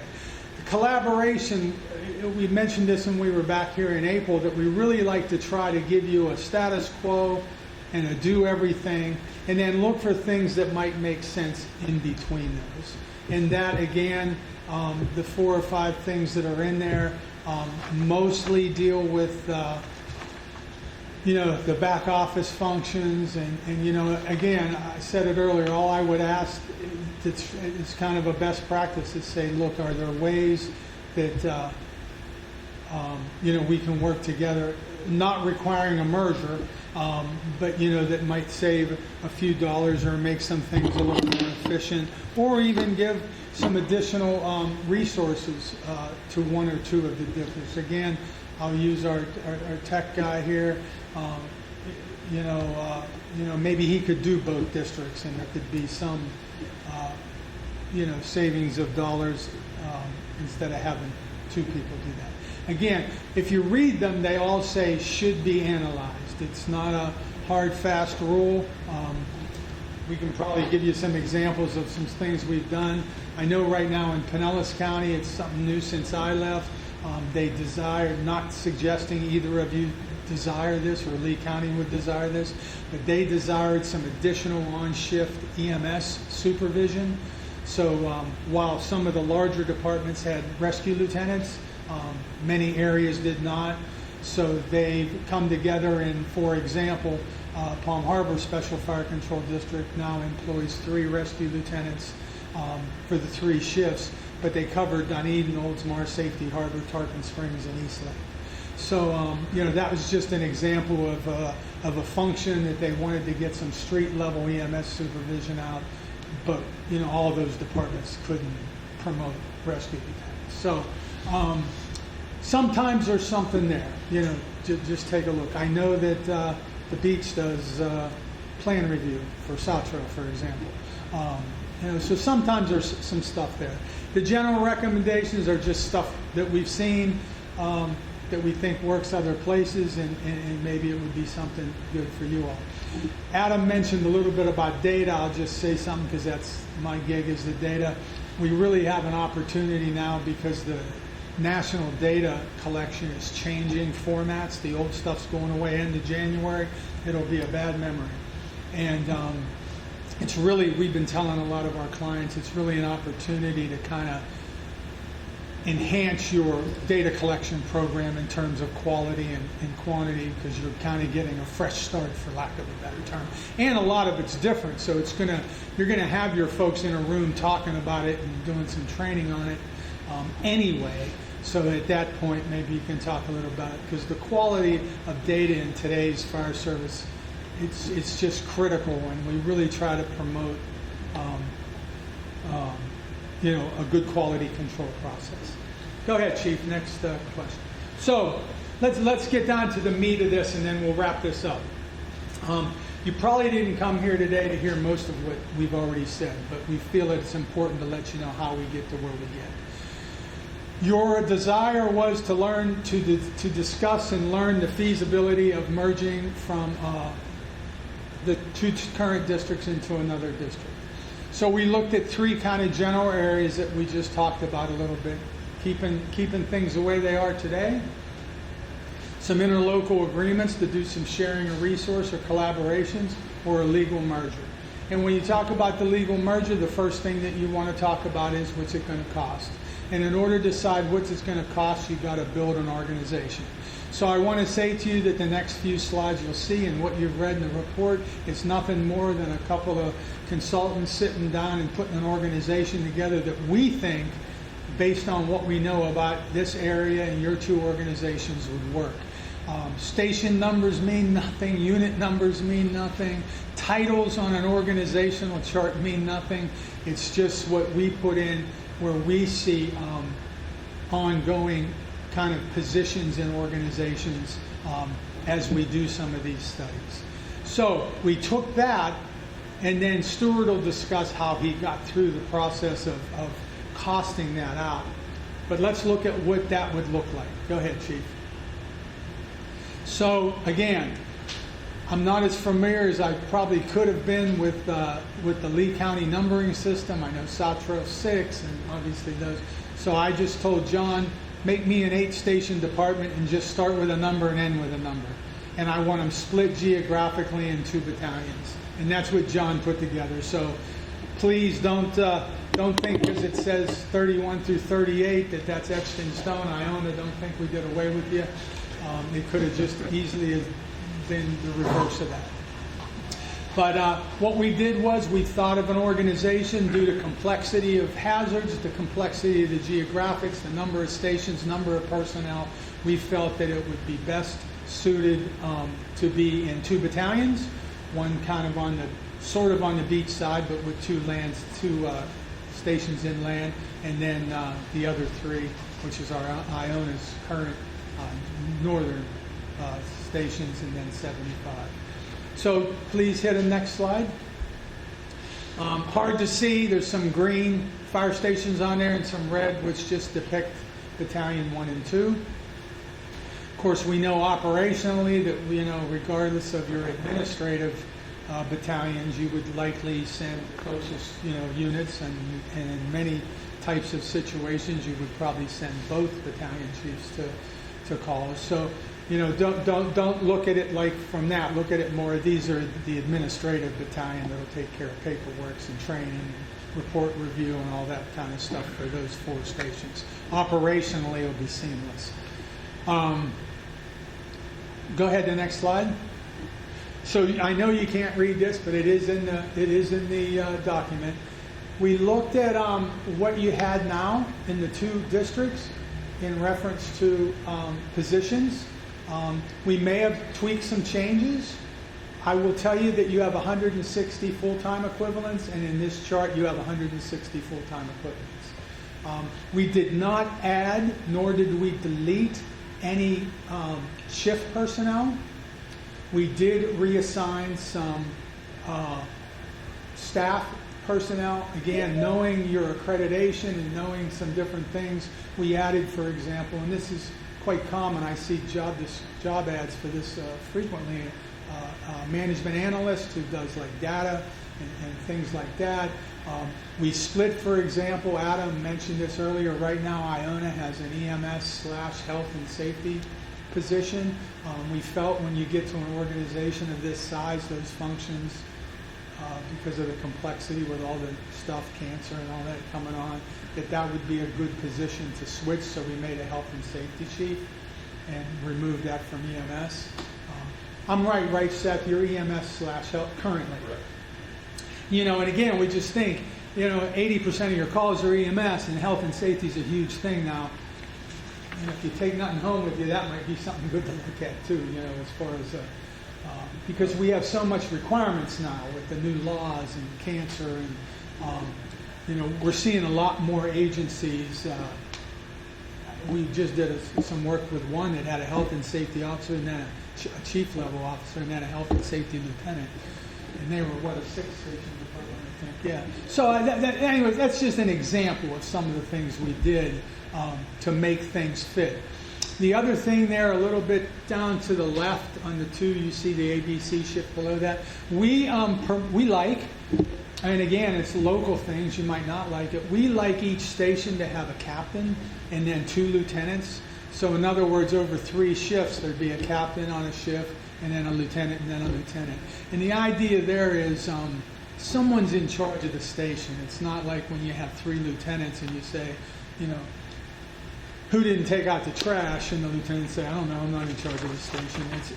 We just found success. We know a lot of departments in Pinellas County that do it, where that station captain, and it provides some upward mobility as you take the ranks up through lieutenant to battalion chief. So our layout for operations, I say we didn't add or take away, that wasn't completely accurate, because right now there are 3 captains in the system, we need 5, but then we would lose 5 lieutenants. So we didn't add FTEs, but we add responsibilities. And again, there's many departments that do that. It's an opportunity for the people to expand their career knowledge a little bit, moving up, and it's also an opportunity to provide some good leadership at the station level. It could involve budgeting and assignments of different pre-plans and different tasks. It just does seem to work pretty good. Next slide, Chief. So we took that, and then these are just breakouts of the 2 shifts of the operations division. Go ahead. One more. You ready? Yeah, go ahead. And then we looked at what the staffing would look like, and again, nothing's changed. It's the same. We use the same. As you look through some of these, you might see where some of the numbers don't match with other numbers. Just know that it's because we changed some different things around a little bit. Everything is right at the. There's one section that the 160 FTEs is really 161 if you add them together, and that's because there is a part-time person included in that wasn't included in the new organization. So that's kind of what we made it look like. And again, it looks basically familiar as to what you currently have. Next, please. And then we came up with the staffing. That's from the org chart, and that's going to lead us to what it's going to cost. And again, that'll be Stuart's discussion here in a minute. You can take a look at that though and kind of see what we have. We have coverage, we have enough people to cover time off, and again, it uses all positions that are currently, all people that are currently in a position. Next. Okay, Stuart, it's all you. You're on slide 30. financial implications. Oh, there we go. Can you guys hear me okay? Yes, we Yes. Oh, great. Okay, thanks much. Hey, so one of the things that Jim talked about a little bit earlier, I just want to hit again, and it's probably pretty much common sense to all of y'all. I know it is the staff, but certainly probably the policymakers as well. And that is, typically in consolidations, the biggest opportunity for cost savings has to deal with personnel and fire stations. And as you all saw from the service delivery, you don't have overlapping fire stations or excess personnel. And even administratively, from the two districts, there's not an overabundance of administrative overhead that sometimes we find. So, when you think about, 80 to 85% of your recurring costs are personnel, there's just not a whole lot of opportunity here, even if you decide you wanted to go ahead with consolidation, to save money from a personnel perspective. And in fact, you'll see in a little bit that it may actually end up costing you more. So I just wanted to kind of throw that out there. So let's talk a little bit about sort of how we got here, how we developed the financial analysis. In order to look at the future financial impact on the taxpayers of both the status quo and the merged district options, we had to develop some financial models. And before I get too much further here, I do want to acknowledge that you all, both from a staff perspective and a policy perspective, do a pretty darn good job of looking at your finances and handling your finances. I've been public safety consulting for 10 years now and looked at a lot of different departments across the United States, from major metros down to one station volunteer departments. And I would say that you all are probably in the top 90-95% in terms of how you manage your finances, and not only managing your current finances, but modeling into the future. The way you deal with your capital replacement, handling your reserve funding, things like that are I would say right up there with the top of anybody I've seen. So that being said, we develop financial models predicting out into the future, and we use we like to use historical data, and typically we use about 5 years worth of actual revenue, expense, and fund balance. We have a lot of input from staff through this, and we've gone back and forth with your staff a lot. We use state of Florida revenue estimates, and then just our experience as consultants. We've made these forecasts through, you'll see them all go through 2030. And the reason we only go out 5 years, as you all probably already know, once you get much beyond 5 years, you're pretty much just spitting in the wind, so to speak. And particularly when you're in an environment where there's times of uncertainty or rapid change. As you all know, the primary source of your recurring revenue, and it's about somewhere around the 90% range for the beach and about 95% for Iona McGregor, is ad valorem tax revenue. So the forecast millage rates are a pretty good comparator for both staff and policymakers when you look at what your future delivery options are and what the impacts are. So the status quo forecasts, and you'll see the millage rate as forecast in the top two rows there in the chart. One of the requirements is that we kept the millage rate at or below your statutory caps. So that would be 3 mils for the beach and 2.5 mils for Iona McGregor. So you can see that's actually been done here. So the first two rows of the table show the forecast millage rates from the modeling for the districts in the status quo case. That is, if you continue the way you are, no integration of the two districts. The third row represents a notional single district model with consolidation beginning in fiscal 26. Obviously, that's not going to happen because it takes some time to do that, but that's what we use for the model. While the final two rows in that table show the difference between what the forecast status quo would be versus what the consolidated single district would be. And you can see that there's not really a whole lot of difference for the beach. It's either pretty close or actually a little bit beneficial up to 0.2 of a mil by fiscal 30. On the other hand, Iona McGregor looks like they would end up, the taxpayers there would end up paying more, up to as much as 0.5 mil in a consolidated scenario. Let's go to the next slide. So in order to develop these models, we have to develop some forecast assumptions.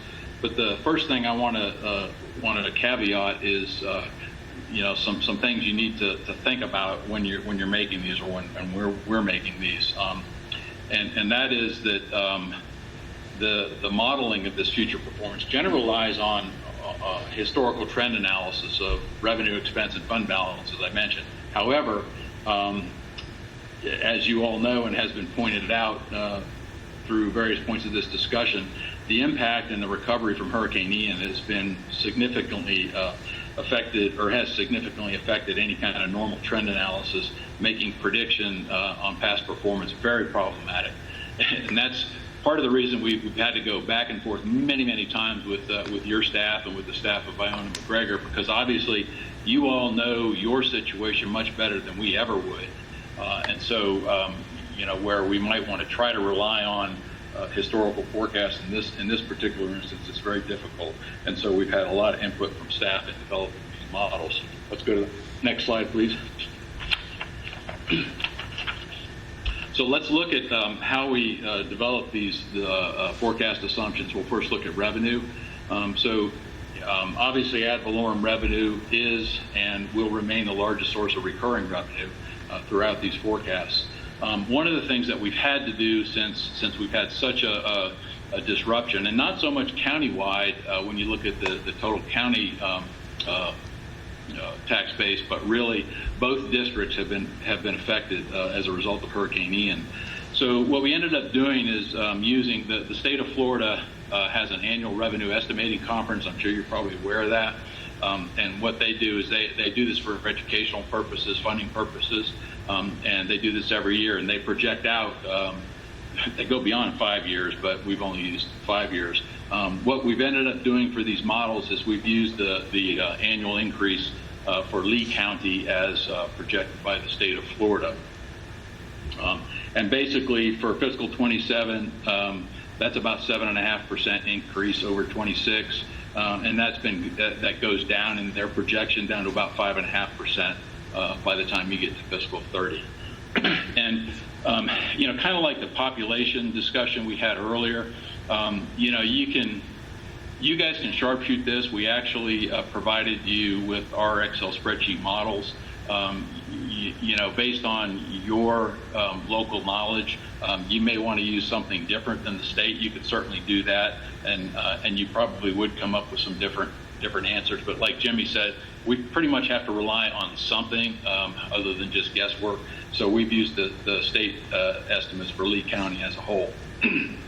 Our base has been the amount that either came from the Form DR 420 or the 422 amount for fiscal year 26. In your case, we actually had, by the time the report was finalized, we had the 420 amounts. So that should actually be the 420, and then we go from there to the future using the state amounts for annual increase on revenue.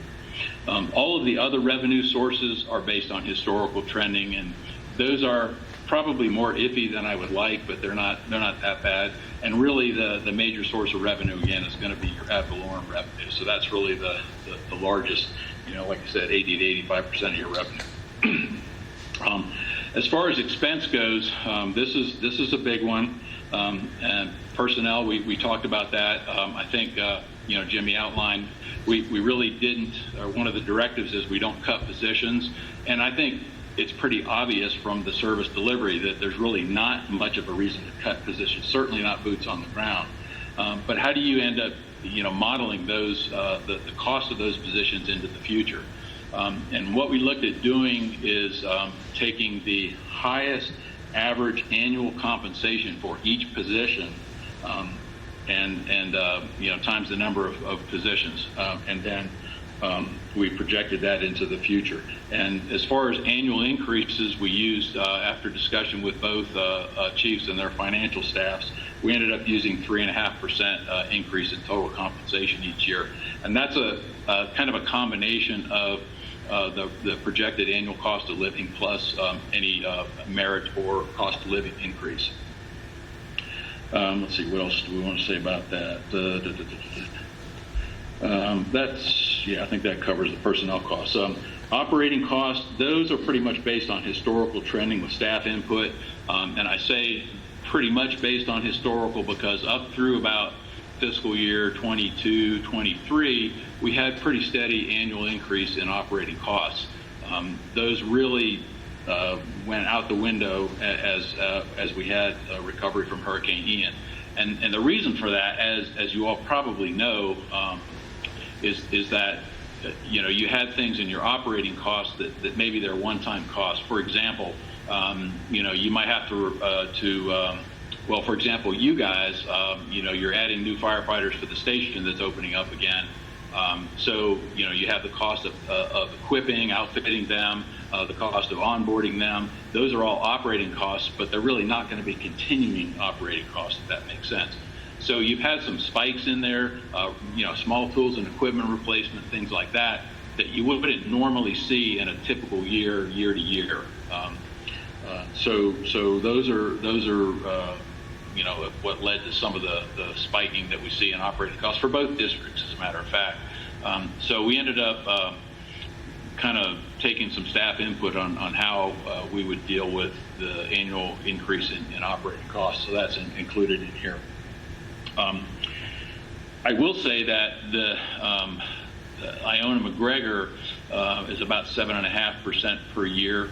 We ended up using that for the single district case, which probably is a little high because I think, what we've seen in past is you generally tend to see a little bit more economy of scale when you bring 2, 3, 4, 5 agencies together. And that's really more typically in the back office functions like your finance, budget, legal, HR, things like that, IT, and so on and so forth. But we use the 7.5%, which is what Iona-McGregor's experience has been. And then the capital costs in the single district case, that's really just from the CIP from both districts.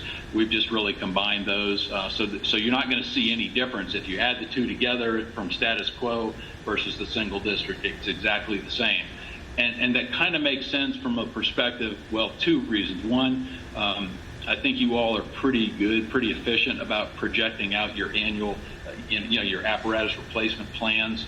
I didn't see anything that would say, oh my gosh, somebody's more extravagant than the other. You're buying parade trucks versus what you really need, that kind of thing. So basically, that's what you've got. The capital costs in both cases, or in all cases, are going to be the same, and that's based on your CIPs. The fund balance, I just combined all of the fund balances. I know you have various categories of fund balance. It didn't really matter as far as this particular analysis, so I just lumped them all together.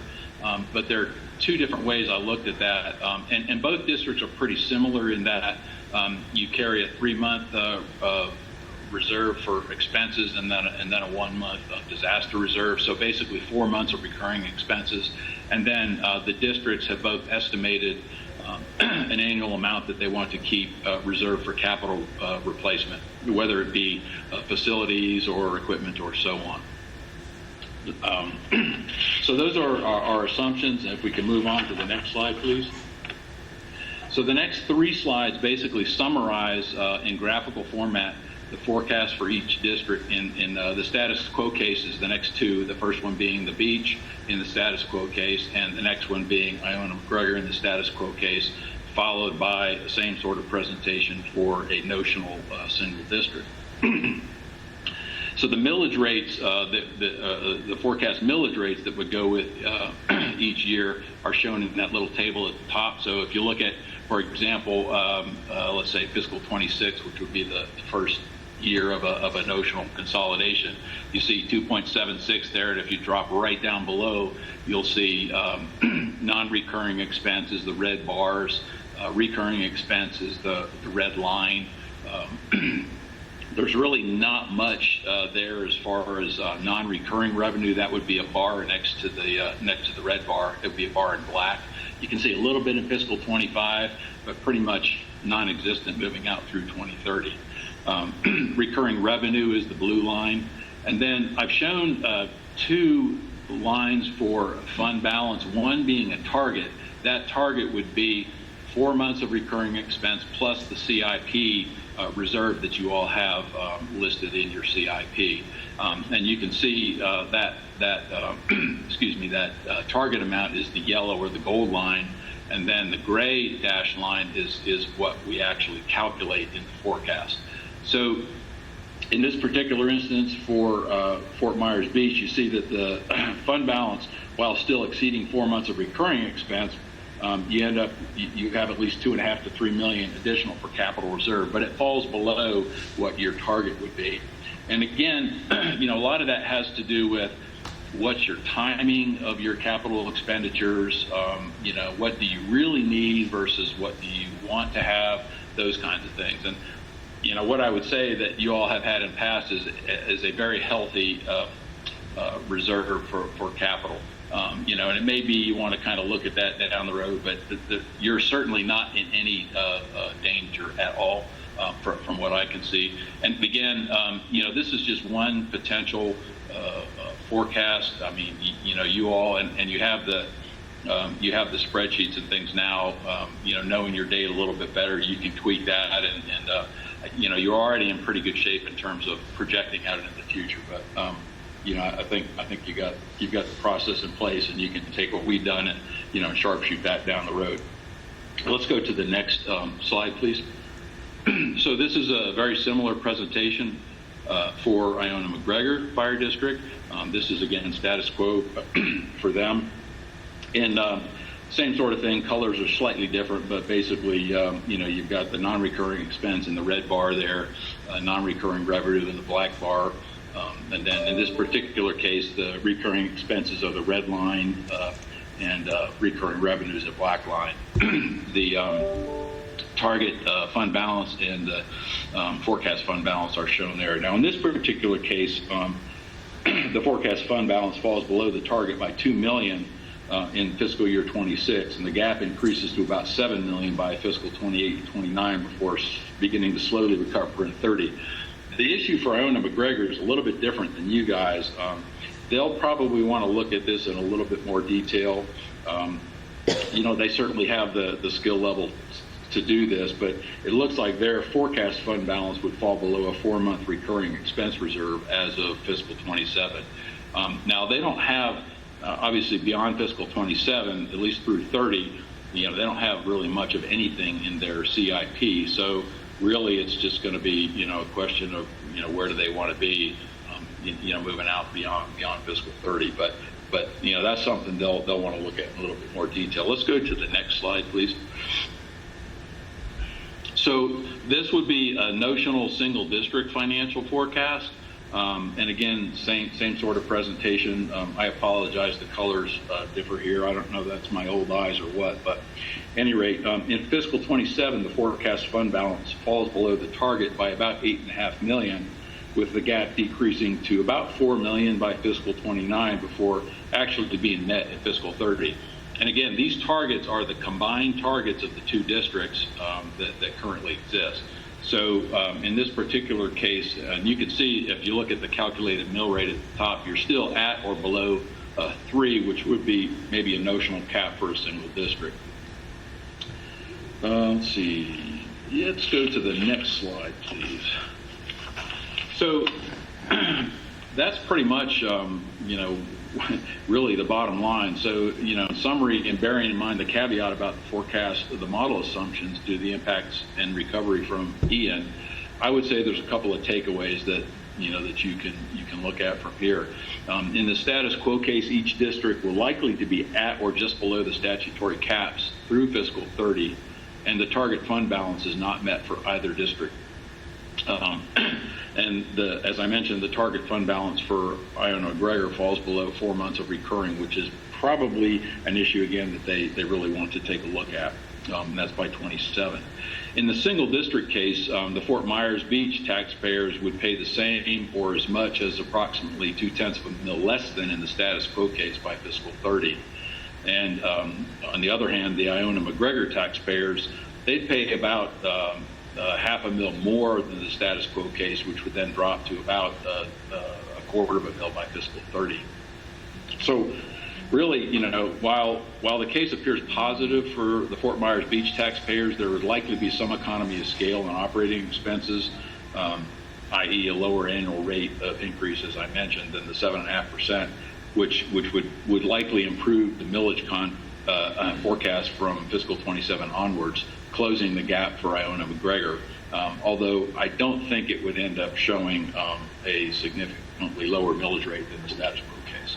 So I guess the bottom line to all that is, as Jimmy mentioned, we really don't see a financial reason for the districts to consolidate into a single district. There probably are some things that that we pointed out in the models that both districts may want to take a look at. Nothing really crucial, I don't think. And there are still likely some things from a financial perspective that may save a bit of money. Things like looking at, maybe integrating training and, prevention and maybe IT and some of those sorts of things that might save a little bit of money here or there, maybe make things a little bit more efficient. But again, I don't really see, nor does anybody else on the team, see any real, burning reason to consolidate the districts from a financial perspective. And with that, I'll entertain any questions you may have. I have a quick question. When you looked at the consolidation numbers for both districts, did you take into consideration the potential loss of revenue from ambulance transport from Fort Myers Beach? Yes, ma'am. Yeah, sure did. The revenue assumption in the consolidated case takes that out completely. The revenue from transport. Yeah, 'cause there's a good chance that would go away, and that's it's a chunk of money. So. Yes, it is. Yes. On the financial side, what are the impacts with, say, normalizing salaries for employees for the districts, to combine into one? Yeah. So, as I mentioned, the way we modeled this is we took the highest average annual compensation between the two districts for each position, multiplied by the number of positions that we would have in the consolidated case. The difference is roughly about $300,000 a year, and of course that would increase to 3.5% per year. So, and I guess if you kind of think about it from the perspective, I'm going to put my IAFF hat on for a minute. So I'm a firefighter, and I'm looking, okay, well, what am I going to get out of a consolidation? Well, this district over here has salaries that are this much higher for the same position. Well, I'm not going to take a pay cut. I want that salary that they have. That's typically what we see because obviously your union is going to be involved in any consolidation that occurs. They're not going to want to take a lower salary. They're going to want to take the higher salary, which is why we model it that way.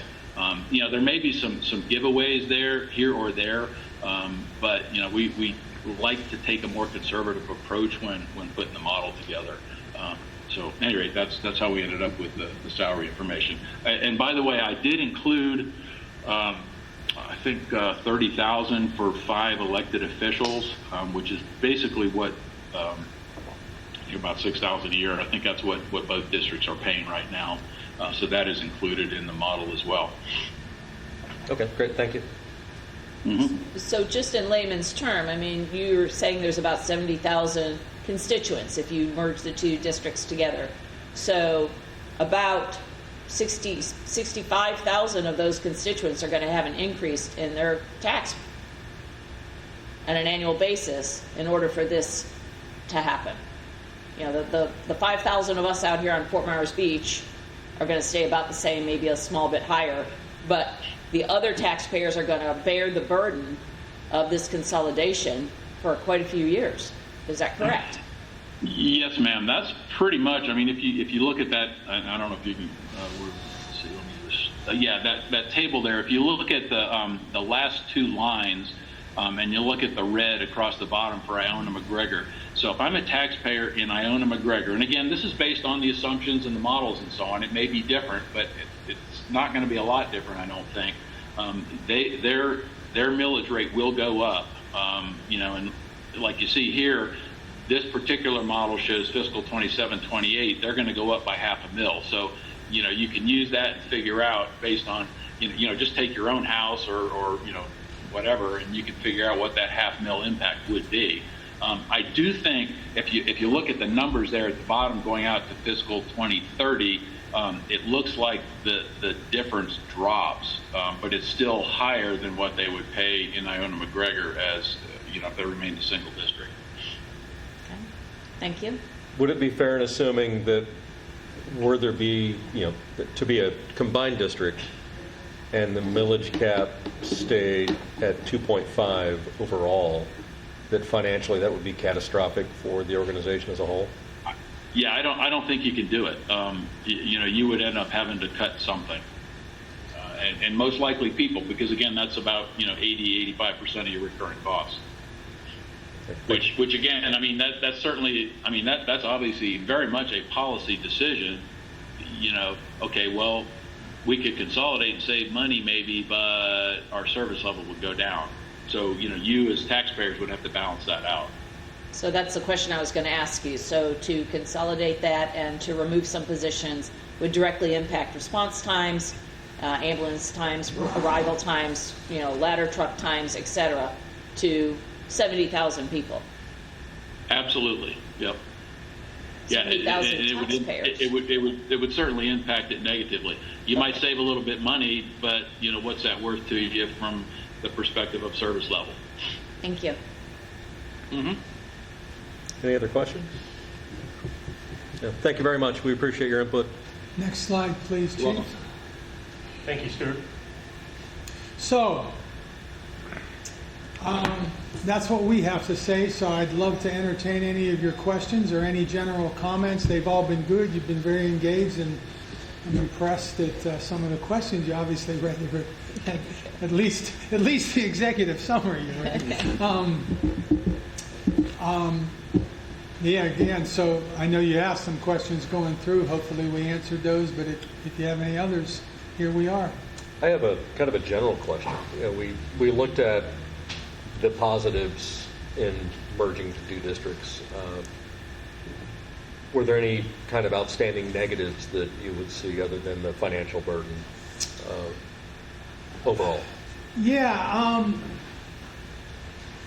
that's a tough question because we looked at it more from a standpoint, is there a reason to merge or something that why you shouldn't merge?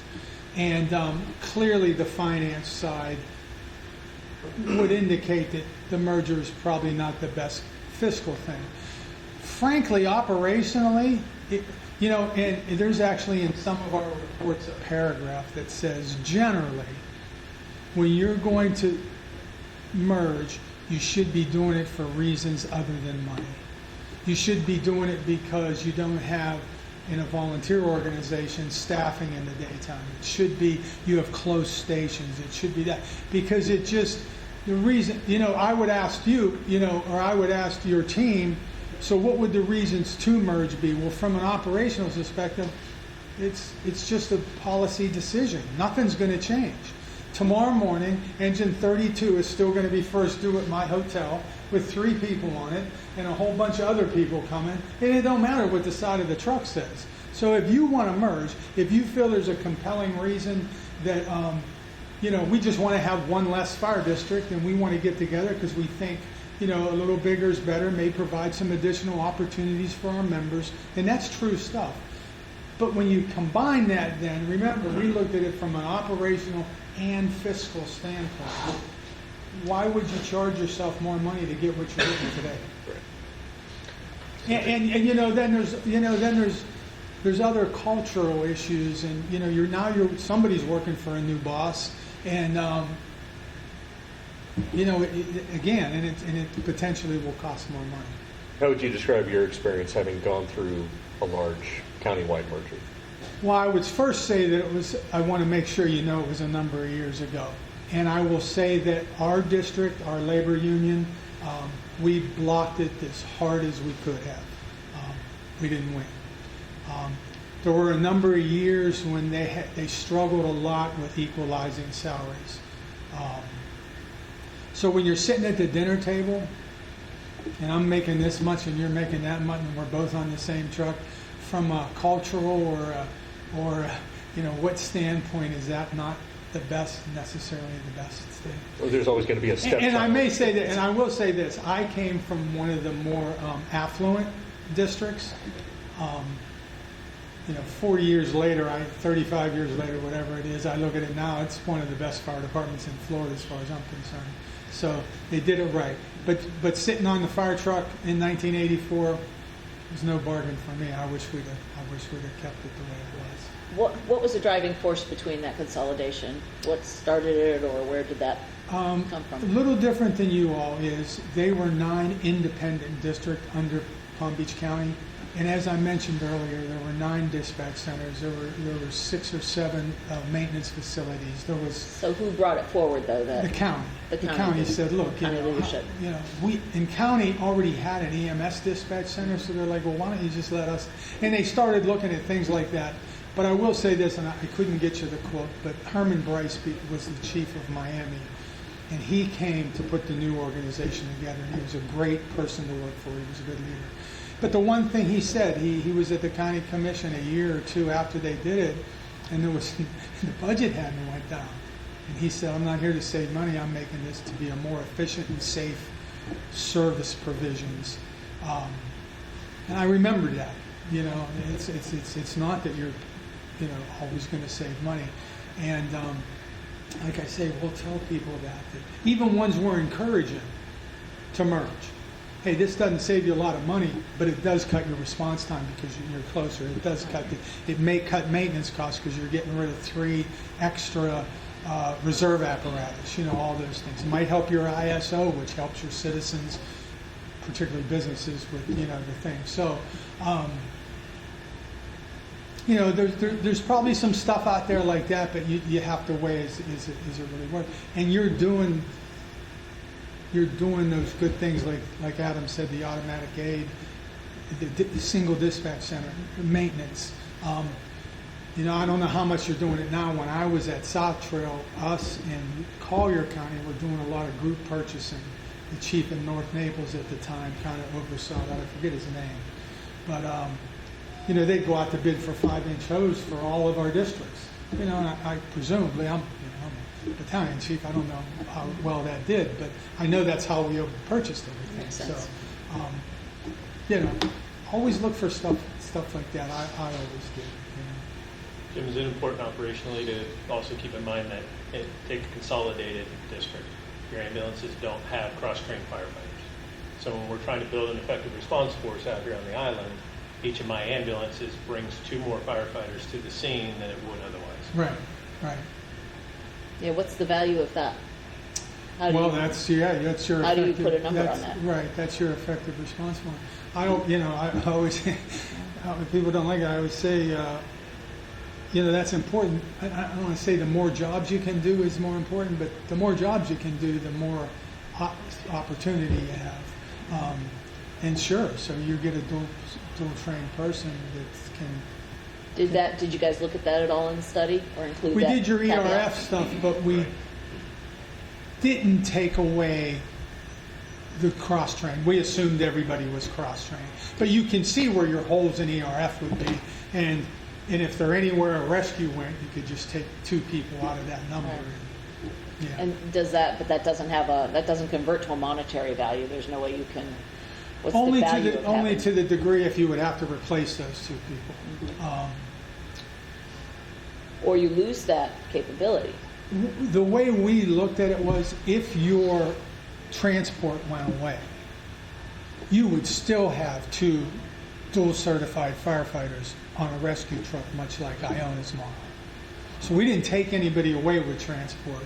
We just put them on a different vehicle and said, you're not with transport anymore, therefore we're not collecting the money anymore. Okay. But numbers-wise for ERF and that, they were still there. Now, if you completely removed them, that would be a little different story. Well, But you wouldn't want to technically- do that. Well, no, but when the ambulance comes from Lee County then, out here, you don't have 2 firefighters on that ambulance coming from Lee County. Correct. So Correct. to me, how do you put a value on that loss? I call that a loss. You would just, I would call it you a loss. potentially It's would my opinion. deploy, another one of the, like the Iona model with them on a rescue, so you still would get, you don't want to cut your numbers. But It- then it- there's an expense. Yes, because now if you you're say adding your extra ERF is personnel. 15 or 16 in 8 minutes, that's then, however you have to make that up, that's how you do it. I think that needs to be kind of considered as well and weighed. Because Right. that, for us on the beach, that's a huge thing. Because there's a lot of times, because of traffic and what goes on out here, the ambulance gets there first and they're the only vehicle there sometimes because everybody else is trying to get through the traffic or whatever. And knowing that those firefighters are also paramedics or the paramedics are also firefighters, that's a massive value for us. And I don't know how you put a dollar on And that. we've had cases not too long ago where the ambulance crew put out a fire Yeah. before the truck Oh, yeah. even arrives. Oh, yeah. Oh, yeah. It's a scenario that has happened. Yeah, just because if we've got 70,000 people on this island and it's Shrimp Fest weekend and the traffic has stopped from that bridge to that bridge and down to Walmart, it's going to take time to get through that. I don't care how much you drive on the other side of the road to pass all the traffic. You're still going to get jammed up on the bridge. You're going to get jammed up down where the road bends down here. So that's something really important to the people that have talked to me, and I think probably to the other commissioners here, that those folks on our ambulance transport are firefighters as well. It's a big deal. We don't want to lose that. The majority of emails I received were all transport related. Yeah. Don't take exactly. away my ambulance, don't take away. And we're an older population. Let's remember that as well. And we're also, construction is going on everywhere right now. So construction accidents are happening. It's usually our ambulances that are getting there first. We have a big tourism population like you do in your town. And you have, we'll call them the spring breakers, doesn't matter what age they are, but they come, they make decisions that we wouldn't all agree with in our own personal lives, but so those are the kind of things we see all the time. And we know, those of us that live on the island, you hear the ambulance going first, and then you hear the truck coming behind it, so. Any other questions for Any other Mr. questions? Engel? I only have one comment. Sometimes I think it gets lost. When you're talking about money and response times, what we're really talking about here are lives. This is what fire departments do. They first save lives and protect lives, and secondly, they protect property.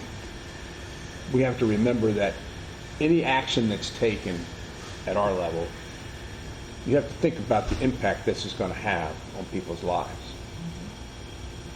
Great point. Ron? Thank you for doing this report. I learned a lot.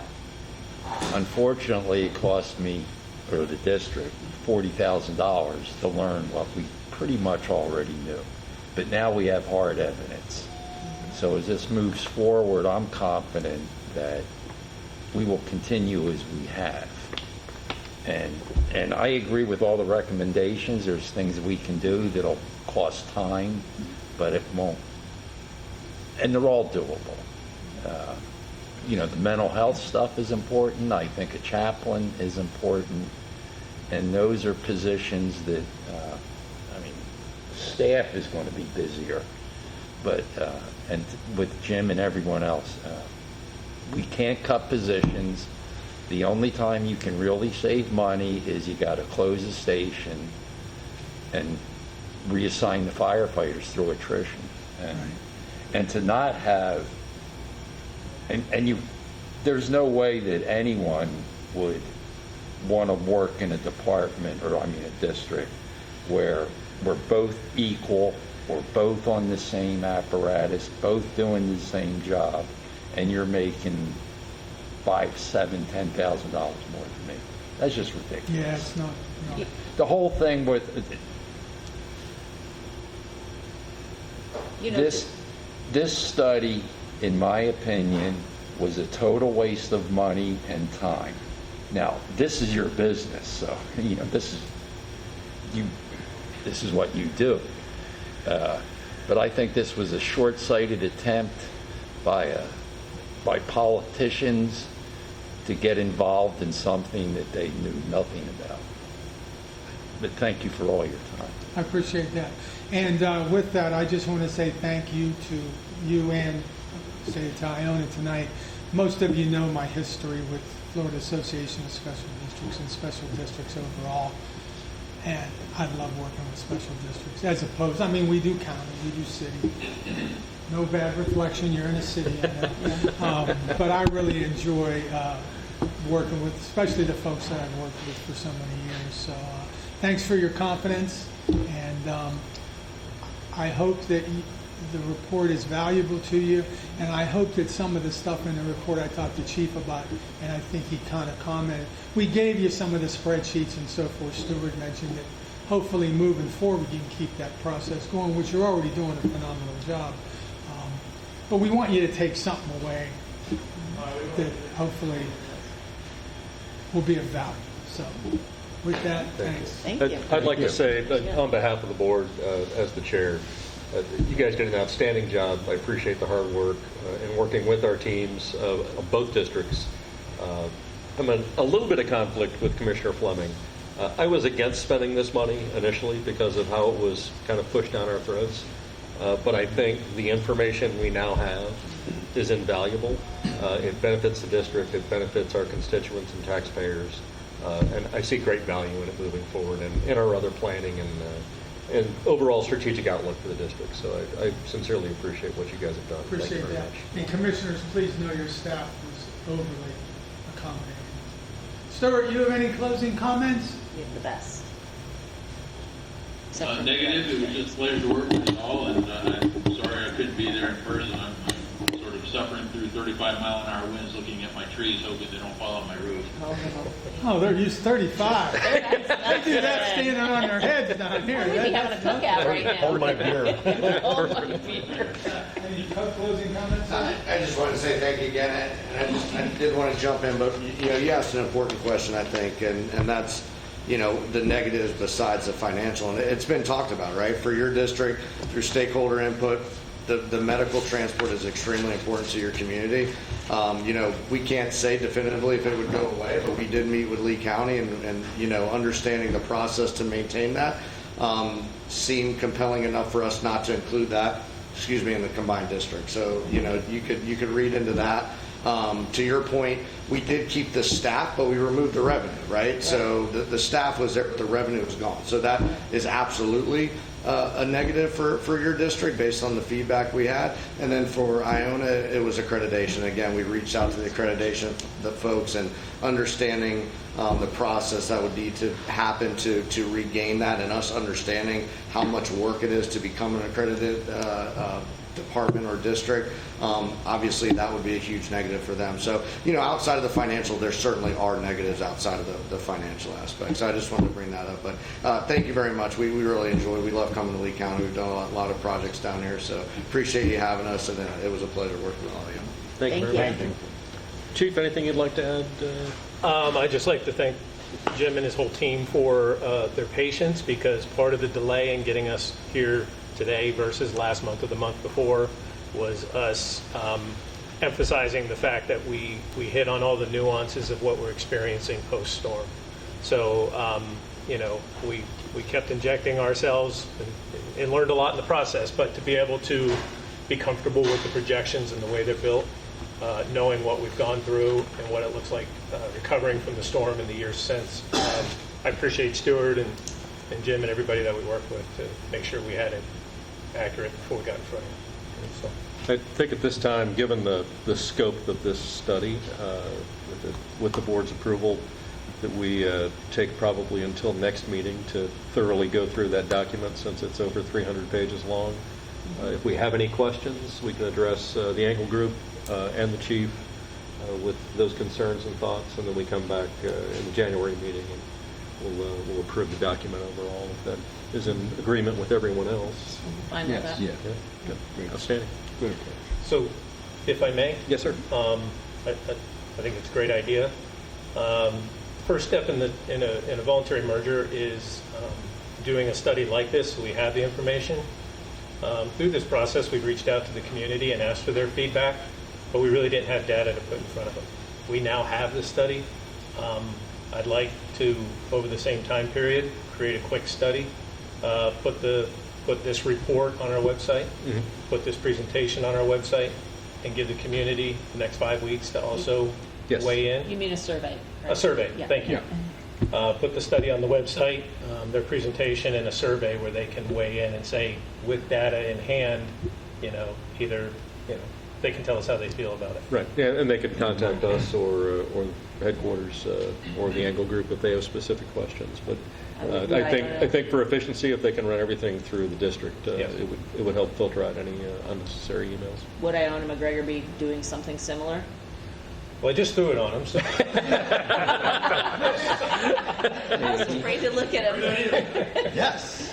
Sorry, That Chief. does make sense. Yeah, to get the So would you feedback. advertise it, if I may ask, on your social media platform? So I think what we'll do is we'll clip out this presentation from the full meeting today, have links to the survey, the summary, if that's all somebody wants to read, and then, or the full study, and then create a quick survey, probably very similar to what you used.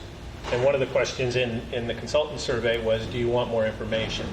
We had about 125 people in the community that responded to the internal survey, and about 30 of them reached out and said, I'd like more information. Good. So I followed up with those folks, and some of them came and sat with us and got their questions answered. So I think it'd be good to do that Maybe a good again. start too for your survey when they see the result, find those people that were Yes. on that list. Yep. Yeah, I think it's a great idea. Okay.